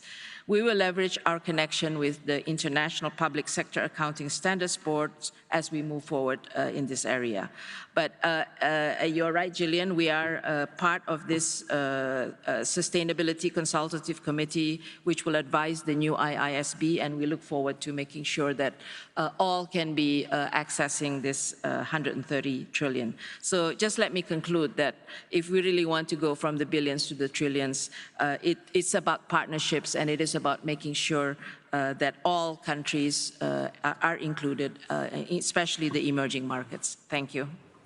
Well, thank you very much indeed, and that is indeed where the rubber hits the road in many ways. But I'd now like to turn to Klaus Knott, who's both representing the Dutch Central Bank, but also the Financial Stability Board, to tell us how the central bank moves in this area dovetail with the IISB, and also how it meets up with another part of the alphabet soup, which is a TCFD, and whether you'll ever find a way to simplify this all so that journalists, mere journalists, can work out how to put it on the front page without the editors going, ugh. So, you put the bar quite high, but thanks for having me here today, because obviously the topic of climate-related financial risk is a key item on the FSB agenda, with, of course, the goal that market participants reflect climate-related risks in all of their financial decisions. And we believe that this is truly essential both for financial stability, but also for the provision of sustainable finance. So globally consistent, reliable disclosures by companies of climate-related risks and opportunities we would call foundational to sound risk management and financial stability. And the FSB already in 2015, and that was actually under your leadership, Mark, took very early action. We established the Task Force on the Climate-Related Financial Disclosures, the TCFD, to develop industry-led recommendations for voluntary climate disclosures. Now, the TCFD recommendations have gained enormous traction over the years, and Mary's efforts, I think, in this regard have been quite instrumental. First in the private sector, but now also increasingly in the public sector. Most FSB jurisdictions are using the TCFD recommendations as a basis for their initiatives. The success, on the one hand, has exceeded our expectations, but the exercise now is reaching the limits of what can be achieved through a purely industry-led and voluntary framework that sort of works through national or regional initiatives. So the time has now come to take it to the next level. And the next level, in our view, is the development of the global minimum standard. And so it is also with very great pleasure that we actually welcome today the formation of the IFRS Foundation's International Sustainability Standards Board, as just has been announced by Erkki. As the ISSB advances its work, we have asked the TCFD to continue monitoring the take-up of its recommendations and to publish a further status report in September 2022, reviewing disclosures by companies and their public reporting over 2021. Now, the FSB work on disclosures, I would say, is just the beginning of our ambitious work program that we have on climate. In July, we published our climate roadmap for addressing financial risk, coordinating across financial authorities, standard-setting bodies and international organizations. And in that roadmap, we focus on 4 different but interrelated areas. First, of course, the firm-level disclosures that we talked about. Secondly, filling any remaining data gaps. Thirdly, producing vulnerability analysis of the financial system as a whole. And fourthly and finally, comparing notes on regulatory and supervisory approaches. An orderly transition of the financial sector to meeting net zero commitments supports financial stability. The flip side is that if you want to have financial instability, then probably a disorderly transition would be a big risk going forward. So in that context, we also envisage that there would be quite an active dialogue between GFANZ and the Financial Stability Board, including through regular updates to the FSB on the progress that GFANZ subscribing firms have reported. And that would be part of the broader outreach that the FSB takes in sort of taking forward its roadmap to address financial risks from climate change. So let me stop here.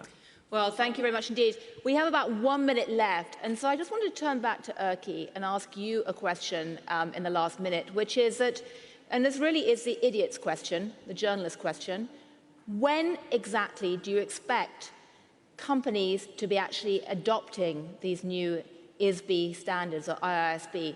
I think I'm going to christen it Issb because it's easier to pronounce. It's a very good question. But when we talk about the first 2 standards, one is climate standard based on TFCD, second is on a presentation standard.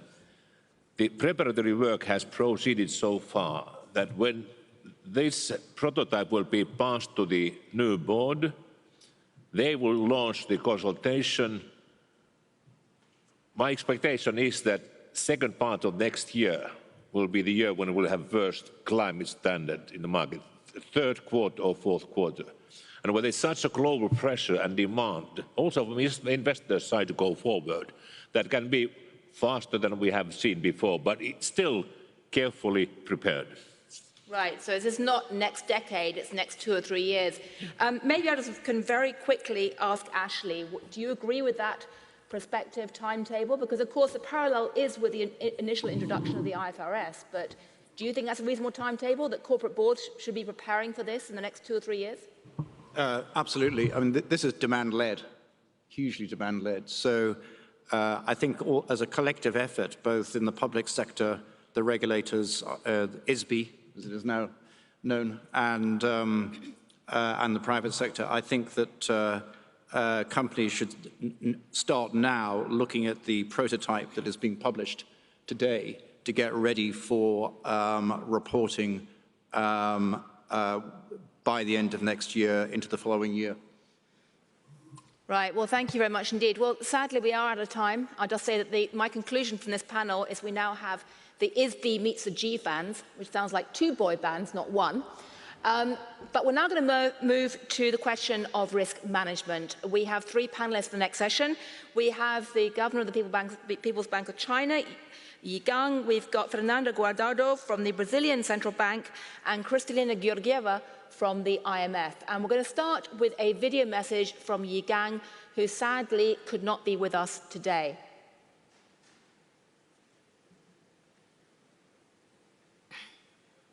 Hello, everyone. It's my pleasure to attend Finance Day at COP26. Thank you, Mr. Mark Carney, UN Special Envoy on Climate Action and Finance, for inviting me, and also thank you for your strong leadership on driving the finance for net zero agenda. From our experience, central banks can play a key role in supporting net zero by mobilizing the much needed private capital. For example, in China, we have seen strong growth in green finance market, largely enabled by policy framework we put in place. most recent improvement, including the updates to our green taxonomy, where fossil fuel projects are removed. Another recent step we have taken is releasing a guideline on disclosure, which asks financial institutions to disclose carbon emissions and other environmental information largely consistent with TCFD recommendations.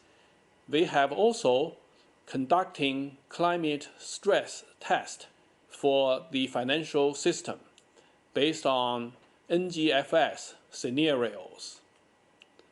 Moreover, the People's Bank of China is working on a new monetary policy facility which aims to provide low-cost funds for financial institutions to support clean energy and other emission reduction projects.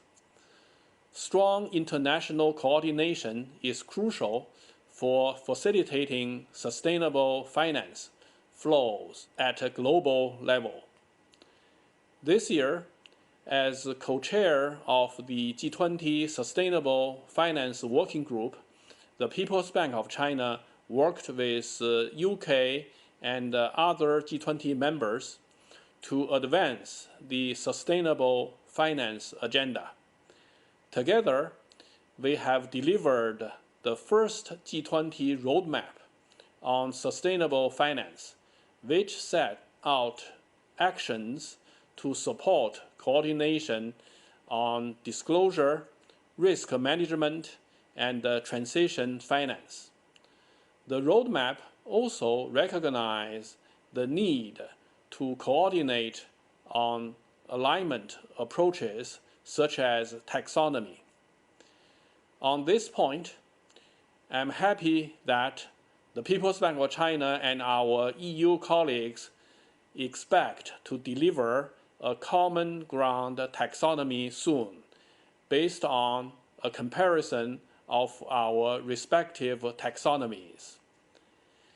The PBOC looks forward to working with partners to further scale up green finance and support green development. Thank you very much. Well, thank you very much indeed, Gang, although you can't be with us today. But I'd like now to turn to someone who is with us today, Fernando Guardado from the Central Bank of Brazil, which is another very interesting Petri edition pioneer for how emerging markets can adopt these bigger shifts in the financial framework. Thank you. Within climate risks, both physical and transition risks represent significant challenges going forward. The financial system is closely linked to those risks, not only to the adverse impacts they may bring on their portfolios, but also to the effects that financial institutions generate on the environment. In addition, climate issues involve not only risks, but also opportunities for the financial system. And we have seen progress in this area recently. Just to give an example, issuance of green and sustainability-linked bonds in Brazil have grown from $600 million in 2015 to almost $8 billion in 2021 year-to-date, according to Reuters. To deal with these challenges and opportunities, central banks need to remain on the frontier of knowledge and actions, responding to the evolution of society's demands, to structural changes in the economy, and to current and future shocks and risks. For central banks, having a sustainability agenda is important because sustainability issues have the potential to affect their two main mandates: monetary policy and financial stability. These issues are important for a country rich in natural resources like Brazil, and we have taken the opportunity to advance further in the sustainability agenda. Banco Central do Brasil has a long history of supporting the environmental agenda, implementing measures related to the subject, and actively participating in the international debate. Especially in the last decade, the BCB issued several regulations with the aim of starting the integration of social and environmental factors in the risk analysis of financial institutions. As you mentioned in your question, In September 2020, the BCB established the sustainability as an additional pillar of its strategic agenda for the development of the financial system, which we call the Agenda BC hashtag.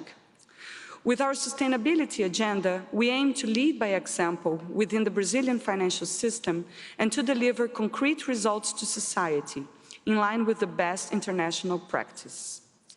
The sustainability agenda has several kinds of actions: internal, policies, partnerships, supervisory, and regulatory. Since the topic of this panel is on risk management, I will focus on the supervisory and regulatory actions of our agenda related to risk management. On the supervisory front, the BCB is developing the following actions.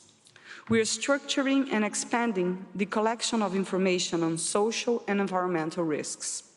And we are working on stress tests for climate risks, with the inclusion of climate risk scenarios in new and improved stress tests performed by the BCB, in line with the international best practices.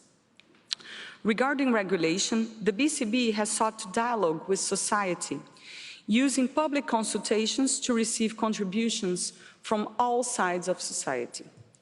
In 2021, for example, 2 important issues were regulated after being the subject of a public consultation: the ESG risk management and policy, and the disclosure of ESG policy.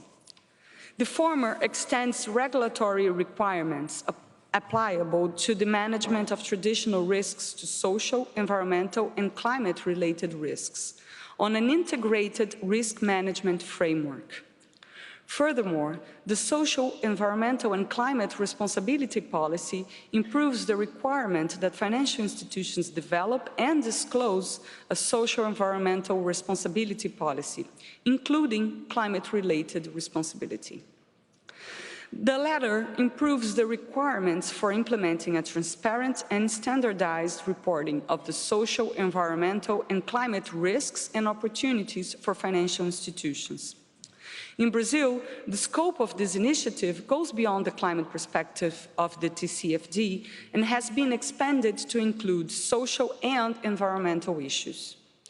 We understand that the development of a sustainability agenda requires some time and therefore requires a gradual timeline for feasible implementation. For example, in the disclosure of ESG risks, the BCB will request from financial institutions, first, qualitative information, and at a later stage, quantitative information. Also on the regulatory front, one of the BCB's most important actions is progress in the implementation of a sustainable rural credit bureau, which we call the Green Bureau. The measure seeks to define sustainability criteria applicable to rural credit concessions, which will make it possible to characterize rural credit operations with social, environmental, and climate additionalities. The Green Bureau will be a tool for risk management by financial institutions, improving asset pricing and access to new sources of resources under an open finance framework. I would like to point out that the objective of this agenda is, within the BCB's mandate, to induce the conditions for the development of sustainable finances in the national financial system, which includes the best international practice related to sustainable finance, greater availability of resources for sustainable enterprises, and better management of social, environmental, and climate risks. Looking ahead, climate transition is likely to impose increasing costs and challenges for the economy and the society. In order to face this transition in a more appropriate way, the BCB will support the development of proper financial market instruments, since these instruments are able to promote a more efficient resource allocation. Our sustainability agenda is extensive, but by no means exhaustive.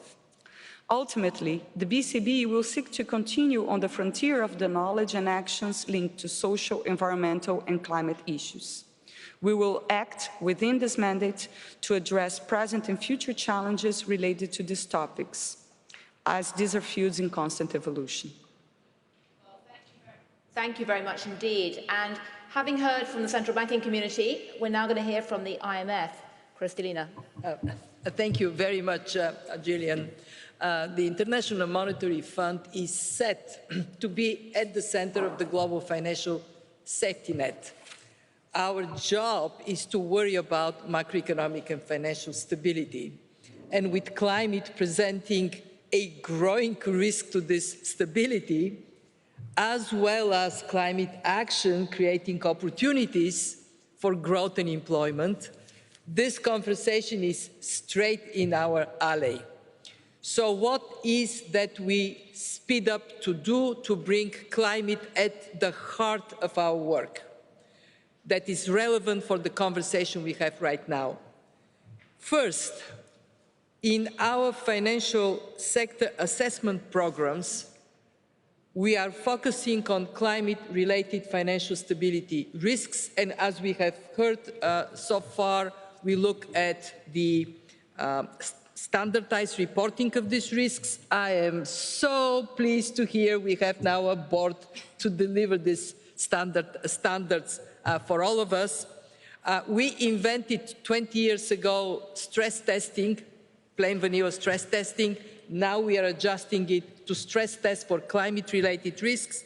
And we are very seriously engaged in what is the role of the supervisory authorities. What is it that they need to do?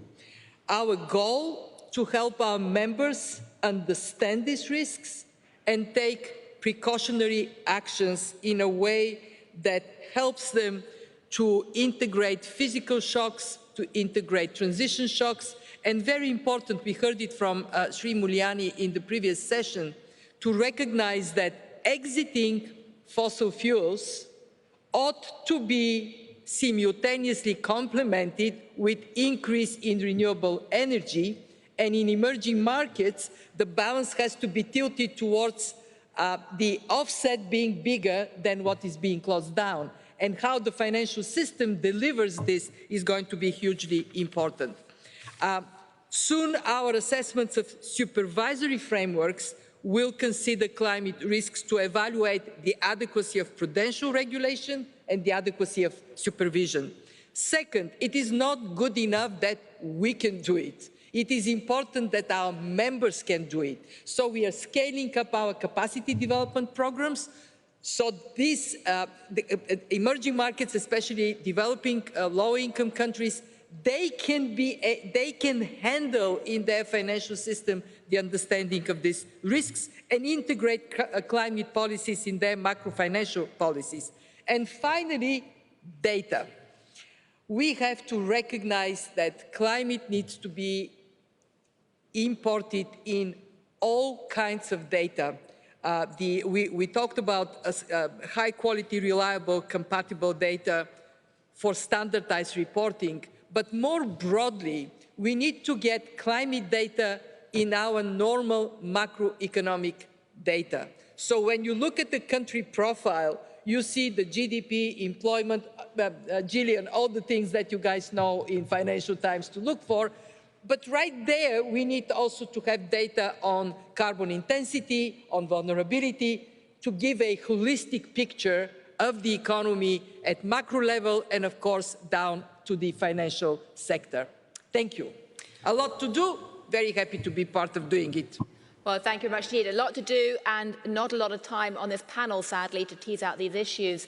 So I'd like to go straight to Frank Elderson from another part of the alphabet soup, the NGFS, the Network for Greening the Financial System, to tell us what central banks and regulators are doing. Well, thanks a lot, Gillian, and thank you very much, Mark, for putting all this together. And a big congratulations to what you did with GFANS. I really think this is a watershed, as you call it. It is a game changer, as I would call it. Our collective journey started in Paris almost 4 years ago when 8 central banks and supervisors from an already diverse background decided to join forces. Our aim was to rise to the climate challenge and to work together to develop the tools we need as central banks and supervisors to foster and accelerate the greening of the global financial system. as a coalition of the willing. We have been working together in the Network for Greening the Financial System, the NGFS, sorry for this alphabet soup contribution, which I am proud to chair. And over time, others have joined in our efforts. And I'm delighted to announce today that our network is welcoming the supervisory authorities of Turkey, Jersey, and the central banks of Jordan and the Dominican Republic and Peru. And this means that the NGFS, and I'm particularly proud of what I'm going to announce right now, as of today brings together a total of exactly 100 central banks and supervisors around the world. 5 continents, from the biggest economies to the smallest island states. And our network is both enriched by this diversity and strengthened by the shared determination of its members to address climate change and environmental issues within and because of our mandates.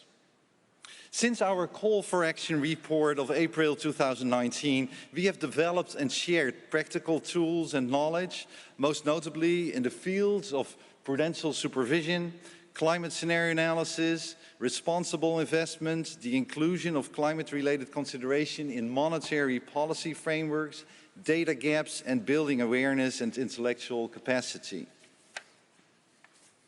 Based on our collaborative work, the NGFS members have taken very concrete actions towards greening the financial system. And the examples provided today by some of the previous panelists are very telling and illustrating of this dynamic. And many others in our network could share similar experiences. But I've not just come here today to announce that our network now brings together 100 members. I'm also extremely pleased to announce that today the NGFS is publishing its GLASGOW declaration entitled Committed to Action, in which we reiterate our willingness to meet the objectives of the Paris Agreement. Committed to action, which I think is a very fitting answer to all of those that we in this room are all ultimately responsible to. Because if you walked into these premises earlier today and you looked at the walls, you would have seen that Siad, 12 years old from Syria, asks all of us that this is serious. We need to take action now. Camille, 13 years old from Lithuania, everything we do without action is worthless. George, 9, from Poland, he says, please do more about climate change. Mayuri, 11, Japan. We need climate action now. And Trini, 16 from Denmark, said it very, very briefly. Start now. So committed we are. And these concrete commitments on what we will work on and deliver in the coming years will cover all the core activities of our network of central banks and supervisors. Looking ahead, we will deepen, amplify and strengthen our collective works and efforts. We will continue to make the financial system more resilient to climate-related and environmental risks and encourage the scaling up of the financing flows needed to support the transition towards a sustainable economy. And to do so, in the coming years, the NGFS will further enhance and enrich its climate scenarios. We will deepen our analytical work on how climate change might be taken into account in the conduct of monetary policy. We will intensify our work to bridge climate-related data gaps. We will publish guidelines on TCFD-aligned reporting for central banks, and we will step up our efforts on capacity building, with a particular focus on members from emerging and developing economies. And we will continue to explore emerging topics, such as the impact of biodiversity loss, or the risks associated with, and this is a theme that, Mark, you mentioned already in your Horizon speech, the risks associated with climate-related litigation, and work towards addressing them. And actually, today, the NGFS will publish a report on climate-related litigation risks. Coming back to what you mentioned so many years ago. The NGFS can only be as strong as the community supporting its work. And its collective achievements help to foster climate change climate action by its members. And this is why I'm also very happy to say that in addition to our Glasgow Declaration, almost 2/3 of NGFS members are taking the opportunity of the COP26 to publish individual pledges and strategies. And these pledges, these individual pledges and strategies by our members show that the integration of climate-related and environmental risks into financial stability monitoring and prudential supervision is squarely on the way to becoming a reality. Indeed, almost all the pledges and strategies involve actions to strengthen microprudential and macroprudential climate-related supervision by using scenario analysis, including climate stress tests, by issuing supervisory expectations or guidance, or by encouraging their organizations to build capacity. And these pledges and strategies clearly signal the new frontier of the NGFS's work. Many of them encompass actions to further explore options to integrate climate-related considerations into monetary policy or to move towards more disclosures on their organization's activities. In Paris, almost 6 years ago, the parties to the UN Framework Convention on Climate Change set a goal to make financial flows consistent with the pathway towards low greenhouse gas emissions and climate-resilient development. And we, the central banks and supervisors of the NGFS, have heard you very clearly, and we have sought to take action within our mandates to contribute to that goal. While governments are in the driving seat to lay out policies and to set ambitious transition paths, we are committed to playing our part and fulfilling our responsibilities within our mandates to support and to contribute to a successful transition to net zero.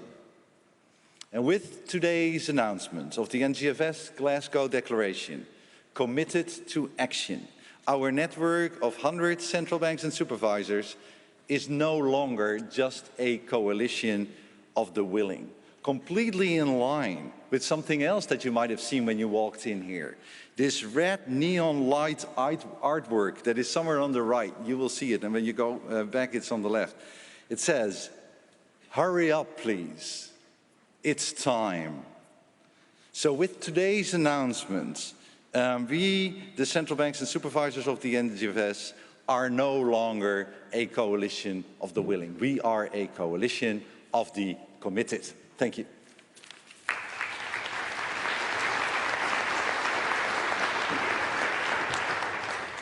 Well, thank you very much indeed for that passionate declaration.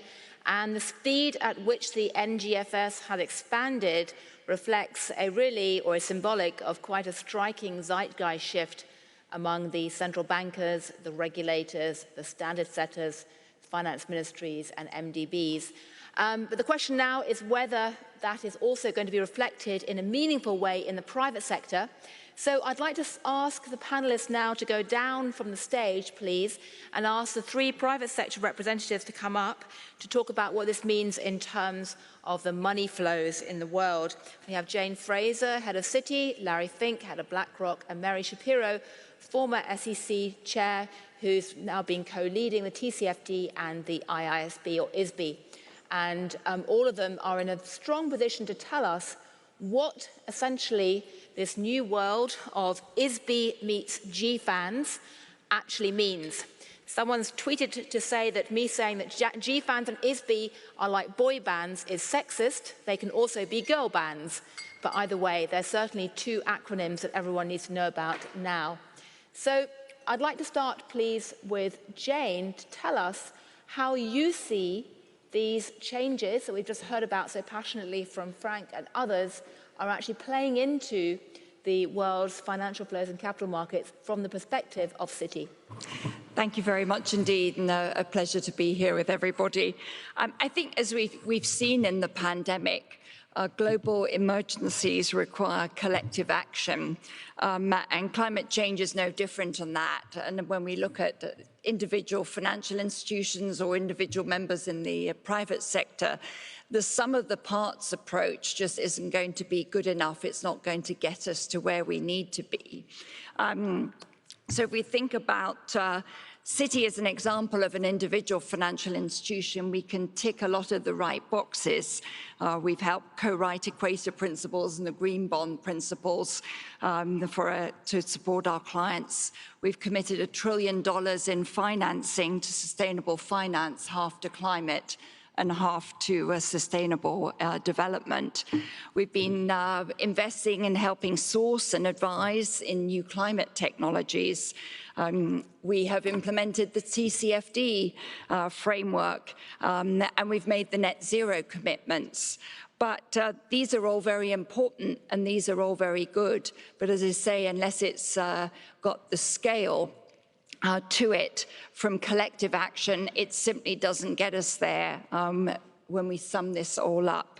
And therefore, GFANZ is scaling and accelerating the impact of what one can do in the private sector by enabling us to work across different regions, by bringing together the investor community, the banking community, and the insurance community into collective action. As well as bringing, very importantly, the public and the private sector together, because we have to do this together. So very practically speaking, it's remarkable, thanks to the cajoling and passion and leadership of Mr. Carney, that we have $130 trillion of private capital that has been amassed. But that now has to be deployed. And a number of different actions our clients require, and these clients are multinational companies, they're companies operating on the ground in multiple different geographies, they're investors, they're the public sector, they're countries. We need to have a far greater ability to drive harmonized standards. And we always talk about the difficulty of apples and oranges, making it difficult for a client. Was a veritable fruit plate out there in terms of different options on disclosures or on carbon pricing and the like. So the drive of the GFANZ to try and set standards in these different areas will make it much simpler for our clients to be able to make the transition, be they a country or be they a company or an individual entrepreneur. And then let's move from frameworks to more practical solutions. One of the pieces that GFANZ is also focusing on is what are sectoral pathways? So what are the pathways that individual industries need to take to move to much more carbon-friendly and less intensive models? And we're starting with the steel, and we're starting with the aviation industry and sector, working together with Larry at BlackRock, Oli Bhatti in Allianz, and ourselves at Citi, with the team across the our different teams and across the industry, working with clients in each sector, so we can define a realistic and practical pathway to achieving the net zero goals and the goals set out in Paris. And if you don't work together, you're going to come up with a lot of nice, frilly speeches, but you're not actually going to make progress on what are the practical problems that need to be addressed, and will be in danger of being divorced from reality. Those realities could be energy policy. Those realities could be the difficulties of getting things done on the ground. And then finally, we're also looking at how we can provide support for developing countries. And this again is looking at what are practical solutions, working with the public and the private sector together collectively. Long-term currency hedges for those countries that would love to have access to capital, but there's a reticence from private capital to enter in without the currency hedges, or debt for climate swaps, or work that we can do together in the supply chains to enable those countries that are fossil fuel dependent to meet some of the hefty costs of the setup of more sustainable financing and green energies, and provide that into farmers, or provide that into the suppliers that we large multinationals use, who may be heavy emitters. So there's a lot of work to be done. GFANZ enables us to scale and to accelerate the impact and is absolutely critical for now turning that $130 trillion of committed capital into something that we are accountable collectively for deploying to actually have the impact. Well, thank you very much indeed. I'd now like to turn to Larry.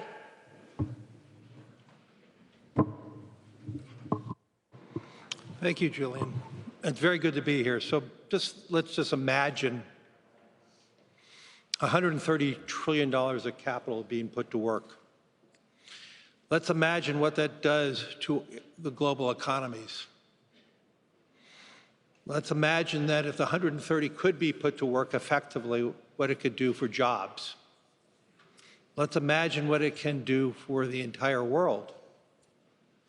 Now the key is finding the projects, finding the ability to deploy that capital. And there lies the fundamental issue today. I think what we announced today at the GFANZ is there is an enormous amount of capital to be put to work.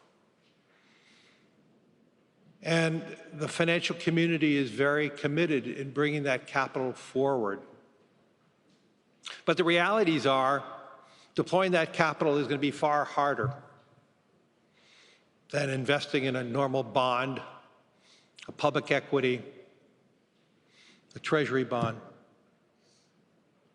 To deploy that capital in a safe and responsible way as a fiduciary to the owners of the capital, we have to have a better system to move that capital forward.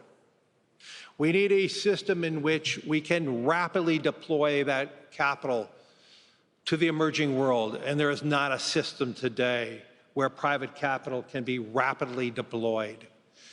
We need to find ways to rapidly deploy that capital in developed countries without 3, 4, 5, 6 years of waiting for regulation and having it passed. I've heard from CEOs of auto companies who are committing 100% of their vehicles to be put to work in electric vehicles, but they're frightened that governments are not moving fast enough for charging stations. And they're going to be in trouble financially if that's the case. And so we can all stand here and say there's capital available. That is not the surprise. That should not have been a surprise. The surprise is going to be how slow we put that capital to work if we don't work together. This has to be done by a union of public and private.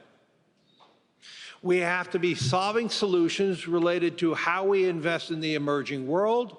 We announced yesterday that with the French and German government, who are providing a first loss piece, we were able to raise large sums of money. We're going to raise a lot more to deploy in environmental projects in the emerging world.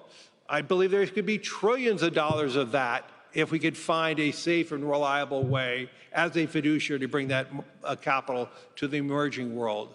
And the last thing I would say, we are still just focusing on public companies. We are still just focusing on banks and financial services companies. We will not get to a net zero. We are lying to ourselves if we think we could do it just by conveniently asking banks, financial services companies, public companies to properly report under TCFD or any other reporting. We are creating the biggest capital market arbitrage right now in my lifetime between public and private. We are seeing more hydrocarbons moving away from public entities to private entities. That is not going to change the world.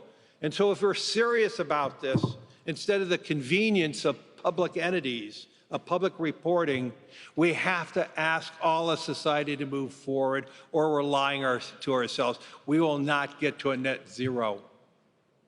And so these are big obstacles ahead of us, but these are all solvable.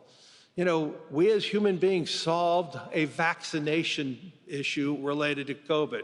We did a bad job at distributing it throughout the world, but we did have the public and private science coming together and achieving a miraculous change in record time. We could actually do this for climate, but we can't just cherry pick and greenwash by asking just the public companies, the convenient companies to move forward without asking all of society to move forward. We need to reimagine finance. We have the most magnificent global capital markets we ever imagined. We can make it happen if we do it together. Well, thank you.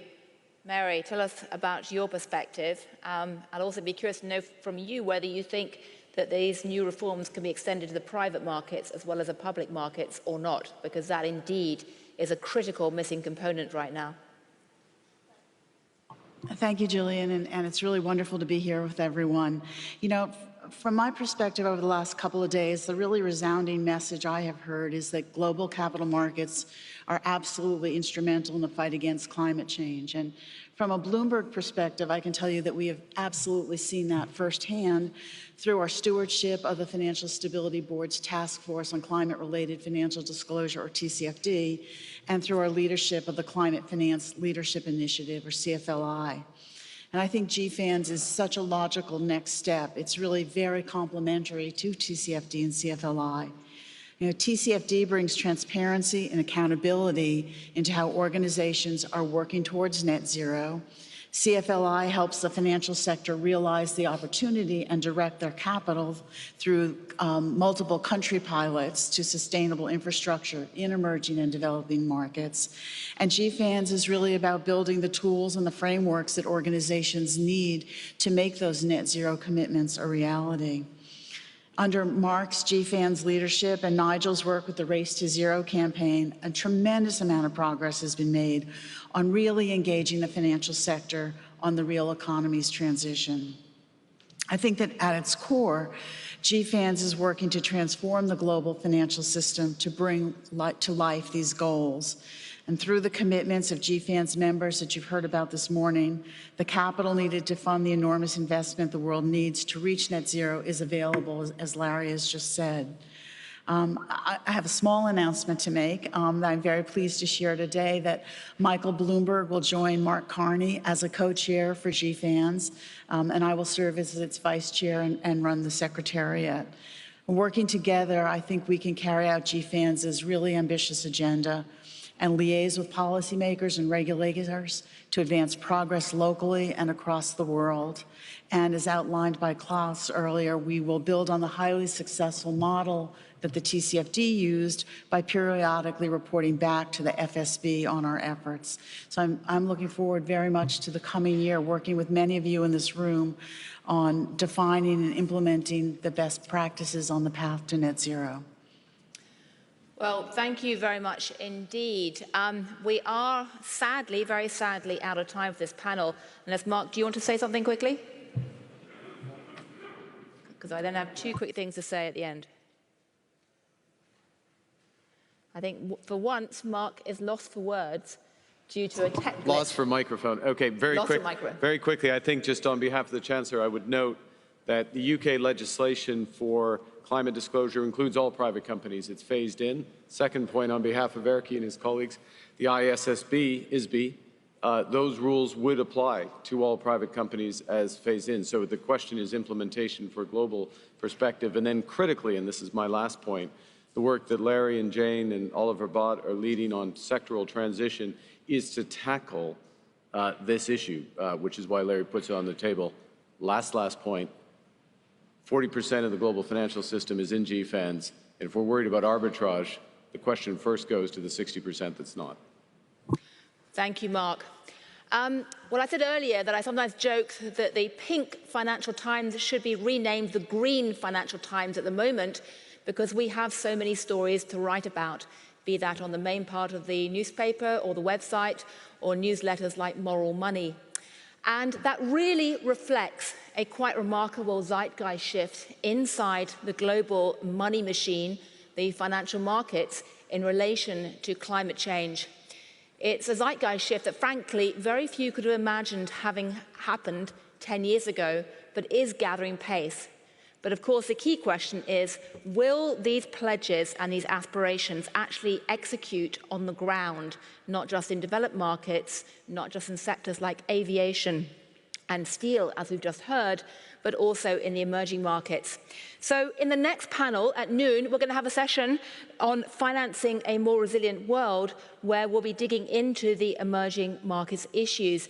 So please do come back for that. It's a very important discussion indeed.